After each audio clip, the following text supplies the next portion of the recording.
Punjab 600 AM ਤੇ ਨਿੱਘਾ ਹਾਰਦਿਕ ਸਵਾਗਤ ਹੈ। ਮੈਂ ਤੁਹਾਡਾ ਮੇਜ਼ਬਾਨ ਹਰਜੀਤ ਸਿੰਘ ਗਿੱਲ। 9:14 ਹੋਏ ਨੇ। 22 ਜੁਲਾਈ ਦਾ ਦਿਨ ਹੈ, ਵਰ੍ਹਾ 2021 ਦਾ ਵੀਰਵਾਰ ਹੈ। 7 ਸੌਣ ਨਾਨਕ ਸ਼ੇ ਸੰਮਤ 553।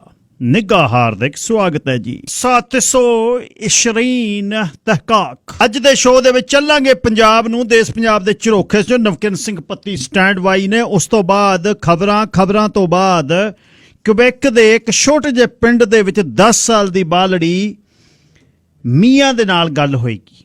ਮੀਆਂ ਦੇ ਨਾਲ ਗੱਲਬਾਤ ਹੋਏਗੀ ਕਿਵੇਂ ਆਪਣੇ ਉਸ ਸੱਭਿਆਚਾਰ ਨੂੰ, ਆਪਣੀ ਕੌਮ ਨੂੰ ਵੱਧਦਾ ਫੁੱਲਦਾ ਵੇਖਣਾ ਚਾਹੁੰਦੀ ਹੈ। ਉਹਦੀ ਮਾਤਾ ਮਰਸੀਆ ਦੇ ਨਾਲ ਵੀ ਹੋਏਗੀ। ਚੱਲਾਂਗੇ ਰਿਜ਼ਰਵ ਦੇ ਵਿੱਚ ਕਿਟੀਗਨ ਜ਼ਿਬੀ ਇੱਕ ਜਗ੍ਹਾ ਹੈ ਮੌਂਟਰੀਅਲ ਦੇ ਨੇੜੇ, ਤੁਹਾਡੇ ਨਾਲ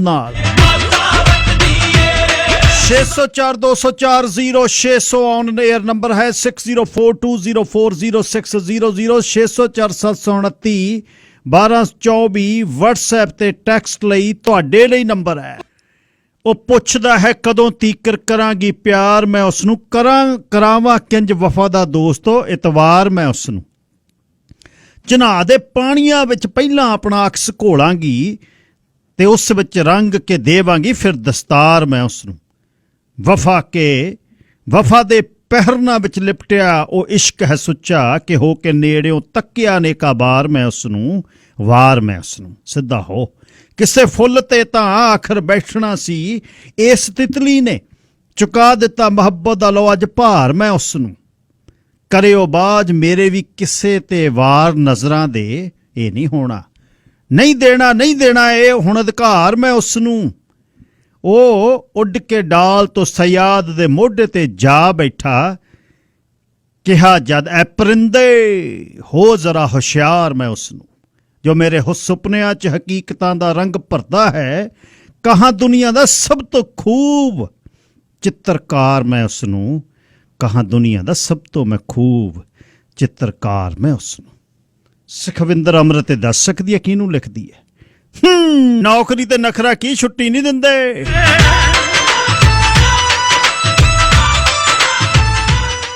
ਧੰਨਵਾਦ ਸਾਰਿਆਂ ਦਾ ਜਿੱਥੇ ਵੀ ਬੈਠੇ ਹੋ, ਪਿਆਰ ਕਰਦੇ ਹੋ। ਤੁਹਾਨੂੰ ਹੁਲਾਰਾ ਦੇਣ ਦੇ ਲਈ ਇਹ ਪਹਿਲਾ ਗੀਤ ਹੁੰਦਾ। ਮੈਨੂੰ ਐ ਹੁੰਦਾ ਵੀ ਯਾਰ ਮਾੜਾ ਜਿਹਾ ਕੱਢ ਗਮ ਦੇ ਵਿੱਚੋਂ। ਹੁਣ ਚਾਹ ਚੂ ਹਲੇ ਪੀਤੀ ਆ, 9:30 ਵਜੇ ਆ, ਬੈਨਾਂ 'ਚ ਬਾਹਰ ਬੈਠੇ ਆ। ਇੱਥੋਂ ਥੋੜਿਆਂ ਨੂੰ ਜਾਣਾ ਅੰਦਰ ਨੂੰ, ਕੈਮ ਕਰਦੇ ਮਾੜਾ ਜਿਹਾ। ਉਧਰੋਂ ਮਨਵੀਰ ਗਰੇਵਾਲ ਨੇ ਨਵੀਂ ਵੈਨ ਦੀ ਫੋਟੋ ਭੇਜਤੀ, ਐਡੀਸ਼ਨ ਹੋਇਆ ਉਹਦੀ ਕੰਪਨੀ 'ਚ, ਵਧਾਈਆਂ। ਮਿਹਨਤਾਂ ਦੇ ਅੱਗੇ ਸਾਰਾ ਕੁਝ ਹੀ ਠੀਕ ਹੈ। ਵਿੱਚੇ ਸਾਂਝੇ ਕੰਮ, ਵਿੱਚੇ ਆਪਣੇ ਕੰਮ, ਵਿੱਚੇ ਘਰ ਦੇ ਕੰਮ, ਵਿੱਚੇ ਹੀ ਸਾਰੇ ਕੰਮ ਇਸ ਤਰ੍ਹਾਂ ਹੀ ਚੱਲਦੇ ਰਹਿੰਦੇ ਆ। ਸਮਤਲ ਹੋ ਕੇ ਰਹਿਣਾ ਚਾਹੀਦਾ। ਪਤੀ ਸਾਹਿਬ ਸਵਾਗਤ ਜੀ, ਸਤਿ ਸ੍ਰੀ ਅਕਾਲ। ਸ਼ੁਕਰੀਆ ਗਿੱਲ ਸਾਹਿਬ ਜੀ। ਸਭ ਤੋਂ ਪਹਿਲਾਂ ਤੁਹਾਨੂੰ ਅਤੇ ਸ਼ੇਰੇ ਪੰਜਾਬ ਰੇਡੀਓ ਸੁਣ ਰਹੇ ਸਾਰੇ ਹੀ ਸਰੋਤਿਆਂ ਨੂੰ ਮੇਰੇ ਵੱਲੋਂ ਵੀ ਪਿਆਰ ਭਰੀ ਸਤਿ ਸ੍ਰੀ ਅਕਾਲ ਜੀ। ਗਿੱਲ ਸਾਹਿਬ, ਪਿੰਡਾਂ 'ਚ ਆਪਾਂ ਗੋਪੀਆ ਘਮਾਉਂਦੇ ਹੁੰਦੇ ਸੀ। ਗੋਪੀਆ ਕਿਤੇ ਘੁੰਮਣਾ ਤੇ ਇੱਟ ਕਿਤੇ ਜਾਣੀ।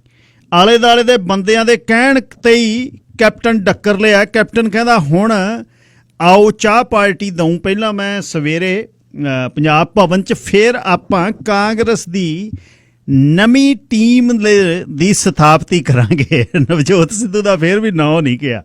ਅੱਛਾ, ਮੰਨ ਗਿਆ ਬੰਦਾ ਹੈ ਜੀ ਗਿੱਲ ਸਾਹਿਬ। ਅਸਲ ਦੇ ਵਿੱਚ ਨਾ ਦੋਨੇ ਚੀਜ਼ਾਂ ਹੋਈਆਂ। ਇੱਕ ਤਾਂ ਕੇਂਦਰ ਬਣੀਓ ਦਬਾਅ ਪਿਆ। ਹਰੀਸ਼ ਰਾਵਤ ਔਰ ਕਾਂਗਰਸ ਪਾਰਟੀ ਦੀ ਹਾਈ ਕਮਾਂਡ ਨੇ ਕੈਪਟਨ ਅਮਰਿੰਦਰ ਸਿੰਘ ਨੂੰ ਇਸ ਵਿਸ਼ੇ ਦੇ ਉੱਤੇ ਟਿਕਾ ਕੇ ਕਹਿਤਾ, ਜਦੋਂ ਮਾਰੀ ਘੁਰਕੀ, ਕਿ ਇਹ ਜਿਹੜਾ ਡਿਸੀਜਨ ਹੈਗਾ ਇਹ ਕਾਂਗਰਸ ਹਾਈ ਕਮਾਂਡ ਦਾ ਡਿਸੀਜਨ, ਔਰ ਇਹਨੂੰ ਨਾ ਮੰਨਣਾ ਤੁਸੀਂ ਕਾਂਗਰਸ ਹਾਈ ਕਮਾਂਡ ਦੇ ਨਾਲ ਆਡਾ ਲਾਓਗੇ। ਤਾਂ ਇੱਕ ਤਾਂ ਇਹ ਹੋਇਆ। ਦੂਸਰਾ ਇਹ ਹੋਇਆ ਕਿ ਨਵਜੋਤ ਸਿੰਘ ਸਿੱਧੂ ਜੇ ਸਿੱਧਾ ਹੀ ਸਮਾਗਮ ਇਹ ਰੱਖਦਾ ਤਾਂ ਸ਼ਾਇਦ ਕੈਪਟਨ ਅਮਰਿੰਦਰ ਸਿੰਘ ਪੈਰ ਅੜਾ ਸਕਦੇ ਸਨ। ਪਰ ਕਿਉਂਕਿ ਨਵਜੋਤ ਸਿੰਘ ਸਿੱਧੂ ਨੇ ਇਸ ਤੋਂ ਪਹਿਲਾਂ ਵੈਲ ਪਲਾਨਡ ਤਰੀਕੇ ਦੇ ਨਾਲ ਅੰਮ੍ਰਿਤਸਰ ਸਾਹਿਬ ਜਦੋਂ ਸ਼੍ਰੀ ਹਰਿਮੰਦਰ ਸਾਹਿਬ ਮੱਥਾ ਟੇਕਣ ਜਾਣਾ ਸੀਗਾ, ਤਾਂ ਉਸ ਵਕਤ ਸਾਰੇ ਵਿਧਾਇਕਾਂ ਨੂੰ ਸੱਦਿਆ, ਜਿਹਦੇ 'ਚ 60 ਦੇ ਲਗਭਗ ਵਿਧਾਇਕ ਜਾ ਪਹੁੰਚੇ। ਔਰ ਉਹਦਾ ਇੱਕ ਪ੍ਰੈਸ਼ਰ ਬਣਿਆ ਕਿਉਂਕਿ ਕੈਪਟਨ ਅਮਰਿੰਦਰ ਸਿੰਘ ਨੂੰ ਇਹ ਲੱਗਿਆ ਕਿ ਉਹਨਾਂ ਦੀ ਸਰਕਾਰ ਹੁਣ ਨਵਜੋਤ ਸਿੰਘ ਸਿੱਧੂ ਦੇ ਕਹਿਣ ਦੇ ਉੱਤੇ ਚੱਲ ਰਹੀ ਆ। ਦੂਸਰਾ ਇਹ ਹੋਇਆ ਗਿੱਲ ਸਾਹਿਬ ਕਿ ਨਵਜੋਤ ਸਿੰਘ ਸਿੱਧੂ ਨੇ ਜਿਹੜੇ ਉੱਥੇ ਵਿਧਾਇਕ ਸਾਰੇ ਸੱਦੇ ਸੀ, ਉਹਨਾਂ ਦੇ ਨਾਲ ਮੀਟਿੰਗ ਕੀਤੀ ਆਪਦੇ ਘਰੇ। ਉਸ ਮੀਟਿੰਗ ਦੇ ਵਿੱਚ ਇਹ ਗੱਲ ਚੱਲੀ ਕਿ ਕੈਪਟਨ ਅਮਰਿੰਦਰ ਸਿੰਘ ਨੂੰ ਸੱਦਣ ਦਾ ਭਾਈ ਤੁਸੀਂ ਦੱਸੋ ਕਿਵੇਂ ਕਰੀਏ। ਤਾਂ ਉਹ ਸਾਰਿਆਂ ਨੇ ਕਿਹਾ ਕਿ ਇੱਕ ਚਿੱਠੀ ਭੇਜਣੀ ਚਾਹੀਦੀ ਹੈ। ਨਵਜੋਤ ਸਿੰਘ ਸਿੱਧੂ ਨੇ ਇੱਕ ਚਿੱਠੀ ਡਰਾਫਟ ਕੀਤੀ ਉਸ ਚਿੱਠੀ ਦੇ ਵਿੱਚ ਨਵਜੋਤ ਸਿੰਘ ਸਿੱਧੂ ਨੇ ਬਹੁਤ ਥੋੜੇ ਸ਼ਬਦ ਨੇ ਗਿੱਲ ਸਾਹਿਬ ਉਹ ਲਿਖੇ ਨੇ। ਉਹ 'ਚ ਉਹਨੇ ਲਿਖਿਆ ਕਿ ਮੇਰਾ ਨਿੱਜੀ ਮਸਲਾ ਨਹੀਂ ਹੈ, ਮੈਂ ਨਿੱਜ ਲਈ ਕੁਛ ਨਹੀਂ ਕਰ ਰਿਹਾ, ਪੰਜਾਬ ਲਈ ਹੈ, ਪੰਜਾਬ ਦੇ ਮਸਲਿਆਂ ਲਈ ਹੈ, ਔਰ ਕਾਂਗਰਸ ਪਾਰਟੀ ਦੇ ਵੱਲੋਂ ਮੈਨੂੰ ਪ੍ਰਧਾਨ ਲਾਇਆ ਗਿਆ, ਆਹ ਟੀਮ ਹੈ, ਇਹਨੂੰ ਆਸ਼ੀਰਵਾਦ ਦੇਣ ਦੇ ਲਈ ਇੱਕ ਸੀਨੀਅਰ ਕਾਂਗਰਸੀ ਆਗੂ ਦੇ ਤੌਰ ਤੇ ਤੁਸੀਂ ਵੀ ਪਹੁੰਚੋ। ਉਹਦੇ ਤੇ ਨਵਜੋਤ ਸਿੰਘ ਸਿੱਧੂ ਦੇ ਵੀ ਹਸਤਾਖਰ ਨੇ, ਔਰ ਜਿਹੜੇ ਨਾਲ 4 ਕਾਰਜਕਾਰੀ ਪ੍ਰਧਾਨ ਬਣੇ ਨੇ ਉਹਨਾਂ ਦੇ ਵੀ ਨੇ। ਉਹ ਚਿੱਠੀ ਵਾਇਰਲ ਹੋਈ ਆ। ਦੂਸਰਾ ਇਹ ਕਿ ਇੱਕ ਚਿੱਠੀ ਆ ਜਿਹੜੀ ਉਹ ਜਿਹੜੇ ਉੱਥੇ ਵਿਧਾਇਕ ਪਹੁੰਚੇ ਸੀ ਉਹਨਾਂ ਦੇ ਵੱਲੋਂ ਵੀ ਲਿਖੀ ਗਈ, ਤਾਂ ਸਿੱਧੇ ਤੌਰ ਤੇ ਕੈਪਟਨ ਅਮਰਿੰਦਰ ਸਿੰਘ ਤੇ ਦਬਾਅ ਹਾਈ ਕਮਾਂਡ ਵੱਲੋਂ ਵੀ ਪਿਆ, ਵਿਧਾਇਕਾਂ ਵੱਲੋਂ ਵੀ ਪਿਆ, ਔਰ ਉਹਨਾਂ ਨੂੰ ਸਥਿਤੀ ਸਮਝ ਆ ਗਈ ਕਿ ਇਸ ਸਮੇਂ ਜਿਹੜਾ ਉਹ ਇਸ ਸਮਾਗਮ ਦੇ ਵਿੱਚ ਜਾਇਜ਼ ਹੀ ਭਲਾ ਗਾ। ਦੂਸਰਾ ਇਹ ਹੋਇਆ ਕਿ ਨਵਜੋਤ ਸਿੰਘ ਸਿੱਧੂ ਨੂੰ ਲੈ ਕੇ ਕੈਪਟਨ ਅਮਰਿੰਦਰ ਸਿੰਘ ਇਹ ਚਾਹੁੰਦੇ ਸੀ ਕਿ ਭਾਈ ਮੇਰੇ ਤੋਂ ਮਾਫੀ ਮੰਗੇ, ਤਾਂ ਮਾਫੀ ਮੰਗੀ ਨਹੀਂ, ਔਰ ਵਿਧਾਇਕਾਂ ਨੇ ਕਹਿਤਾ ਕਿ ਮਾਫੀ ਕੋਈ ਨਹੀਂ ਮੰਗਣੀ। ਤਾਂ ਹੁਣ ਗਿੱਲ ਸਾਹਿਬ ਇਹ ਰਸਤਾ ਜਿਹੜਾ ਕੱਢਿਆ ਗਿਆ ਉਹ ਇਉਂ ਕੱਢਿਆ ਗਿਆ ਵੀ ਕੈਪਟਨ ਅਮਰਿੰਦਰ ਸਿੰਘ ਨੇ ਜਿਹੜਾ ਪੰਜਾਬ ਭਵਨ ਸੈਕਟਰ 3 ਦੇ ਵਿੱਚ ਟੀ ਪਾਰਟੀ ਰੱਖੀ ਆ 10 ਵਜੇ ਕੱਲ ਨੂੰ ਚੰਡੀਗੜ੍ਹ, ਔਰ ਉਸ ਟੀ ਪਾਰਟੀ 'ਚ ਸਾਰੇ ਵਿਧਾਇਕਾਂ ਨੂੰ ਸੱਦ ਲਿਆ। ਹੁਣ ਉੱਥੇ ਨਵਜੋਤ ਸਿੰਘ ਸਿੱਧੂ ਪਹੁੰਚ ਸਕਦਾ ਹੈ, ਜਿਹਦੀ ਸੰਭਾਵਨਾ ਹੈ ਕਿ ਕੰਪਰੋਮਾਈਜ਼ ਵਿੱਚੋਂ ਹੋਇਆ ਲੱਗਦਾ। ਜੇ ਨਹੀਂ ਵੀ ਪਹੁੰਚਦਾ ਤਾਂ ਕਾਰਜਕਾਰੀ ਪ੍ਰਧਾਨ ਪਹੁੰਚ ਸਕਦੇ ਨੇ। ਉੱਥੋਂ ਕੈਪਟਨ ਅਮਰਿੰਦਰ ਸਿੰਘ 50-60 ਵਿਧਾਇਕਾਂ ਦੇ ਨਾਲ ਜਾਊਗਾ, ਤਾਂ ਮਾਨਤਾਨ ਕੈਪਟਨ ਦਾ ਵੀ ਰਹਿ ਜਾਊਗਾ। ਜੇ ਤਾਂ ਸਿੱਧੂ ਪਹੁੰਚਦਾ ਫਿਰ ਤਾਂ ਗੱਲ ਇਹ ਬਣੂ ਵੀ ਸਿੱਧੂ ਲੈਣ ਆ ਗਿਆ ਸੀ, ਦੇਖੋ ਤਾਂ ਵਾਕਿਆ। ਜੇ ਨਹੀਂ ਵੀ ਸਿੱਧੂ ਪਹੁੰਚਦਾ, ਦੂਸਰੇ ਵੀ 30-40 ਵਿਧਾਇਕ ਪਹੁੰਚ ਜਾਂਦੇ ਨੇ, 50 ਪਹੁੰਚ ਜਾਂਦੇ ਨੇ, ਜਾਂ ਕਾਰਜਕਾਰੀ 4 ਪ੍ਰਧਾਨ ਪਹੁੰਚ ਜਾਂਦੇ ਨੇ, ਤਾਂ ਵੀ ਕੈਪਟਨ ਅਮਰਿੰਦਰ ਸਿੰਘ ਇਹ ਦਿਖਾਉਣ ਦੀ ਕੋਸ਼ਿਸ਼ ਕਰੂਗਾ ਕਿ ਦੇਖਿਆ ਵੀ ਮੈਨੂੰ ਜਿਹੜਾ ਉਹ ਲੈਣ ਆਏ ਸੀ। ਸੋ ਗਿੱਲ ਸਾਹਿਬ ਇਹ ਤਾਂ ਉਹ ਗੱਲ ਹੋ ਗਈ ਜਿਹੜਾ ਵਿਆਹ 'ਚ ਫੁੱਫੜ ਨਹੀਂ ਰੁੱਸਦਾ ਹੁੰਦਾ, ਉਹਨੂੰ ਮਨਾਉਣ ਜਾਂਦੇ ਹੁੰਦੇ ਆ, ਉਹ ਵੀ ਮੂਹਰੇ ਤਿਆਰ ਹੀ ਬੈਠਾ ਹੁੰਦਾ ਵੀ ਆ ਗਏ ਪੁੱਤ, ਚਲੋ ਚੱਲੀਏ। ਕਹਿੰਦਾ ਫੁੱਫੜ ਕੌਣ ਹੁੰਦਾ? ਕਹਿੰਦਾ ਰਿਟਾਇਰਡ ਜੀਜਾ ਹੁੰਦਾ, ਮਿਲਣੀਆਂ ਮੁਲਣੀਆਂ ਲਈ ਰੱਖਿਆ ਹੁੰਦਾ। ਅੱਛਾ, ਨਾਲ ਇੱਕ ਦੱਸਿਓ, ਸੰਘਰਸ਼ ਵਾਲੇ ਪਾਸੇ ਨੂੰ ਚੱਲੀਏ। ਕਿਹਨੇ ਕਹਿਦਾ ਮਵਾਲੀ ਸਾਡੇ ਭਾਈਆਂ ਨੂੰ ਤੇ ਬਜ਼ੁਰਗਾਂ ਨੂੰ, ਤੇ ਨਾਲ ਇਹ ਸਿਰਸਾ ਸਾਹਿਬ ਨੇ ਹੜਤਾਲ, ਆਪਣੀ ਭੁੱਖ ਹੜਤਾਲ ਖਤਮ ਕਰਤੀ ਜੀ? ਜੀ ਗਿੱਲ ਸਾਹਿਬ ਦੇਖੋ, ਜਿਹੜੀ ਇਹ ਕੇਂਦਰ ਦੀ ਮੰਤਰੀ ਹੈ ਮੀਨਾਕਸ਼ੀ ਲੇਖੀ, ਉਹਨੇ ਅੱਜ ਪ੍ਰੈਸ ਨਾਲ ਗੱਲਬਾਤ ਕਰਦਿਆਂ ਕਿਹਾ ਕਿ ਜਿਹੜੇ ਉਹ ਪ੍ਰੈਸ ਨੇ ਉਹਨੂੰ ਪੁੱਛਿਆ ਕਿ ਕਿਸਾਨਾਂ ਬਾਰੇ ਤੁਹਾਡਾ ਕੀ ਹੈ, ਜਿਹੜੇ ਕਿਸਾਨ ਬੈਠੇ, ਕਹਿੰਦੀ ਕੌਣ ਕਿਸਾਨ? ਉਹ ਤਾਂ ਮਵਾਲੀ ਨੇ। ਤਾਂ ਉਹਦਾ ਇਹ ਕਹਿਣਾ ਕੇਂਦਰ ਦੀ ਇੱਕ ਮੰਤਰੀ ਦਾ, ਜਿਹੜੀ ਜ਼ਿੰਮੇਵਾਰ ਅਧਿਕਾਰੀ ਹੈ, ਔਰ ਉਹਨੇ ਨਾਲ ਦੀ ਨਾਲ 26 ਜਨਵਰੀ ਦੀਆਂ ਘਟਨਾਵਾਂ ਦਾ ਵੀ ਜ਼ਿਕਰ ਕੀਤਾ ਕਿ ਉਹ ਤੋੜ-ਫੋੜ ਕਰਦੇ ਨੇ, ਹਿੰਸਾ ਕਰਦੇ ਨੇ, ਤਾਂ ਮਵਾਲੀ ਨੇ।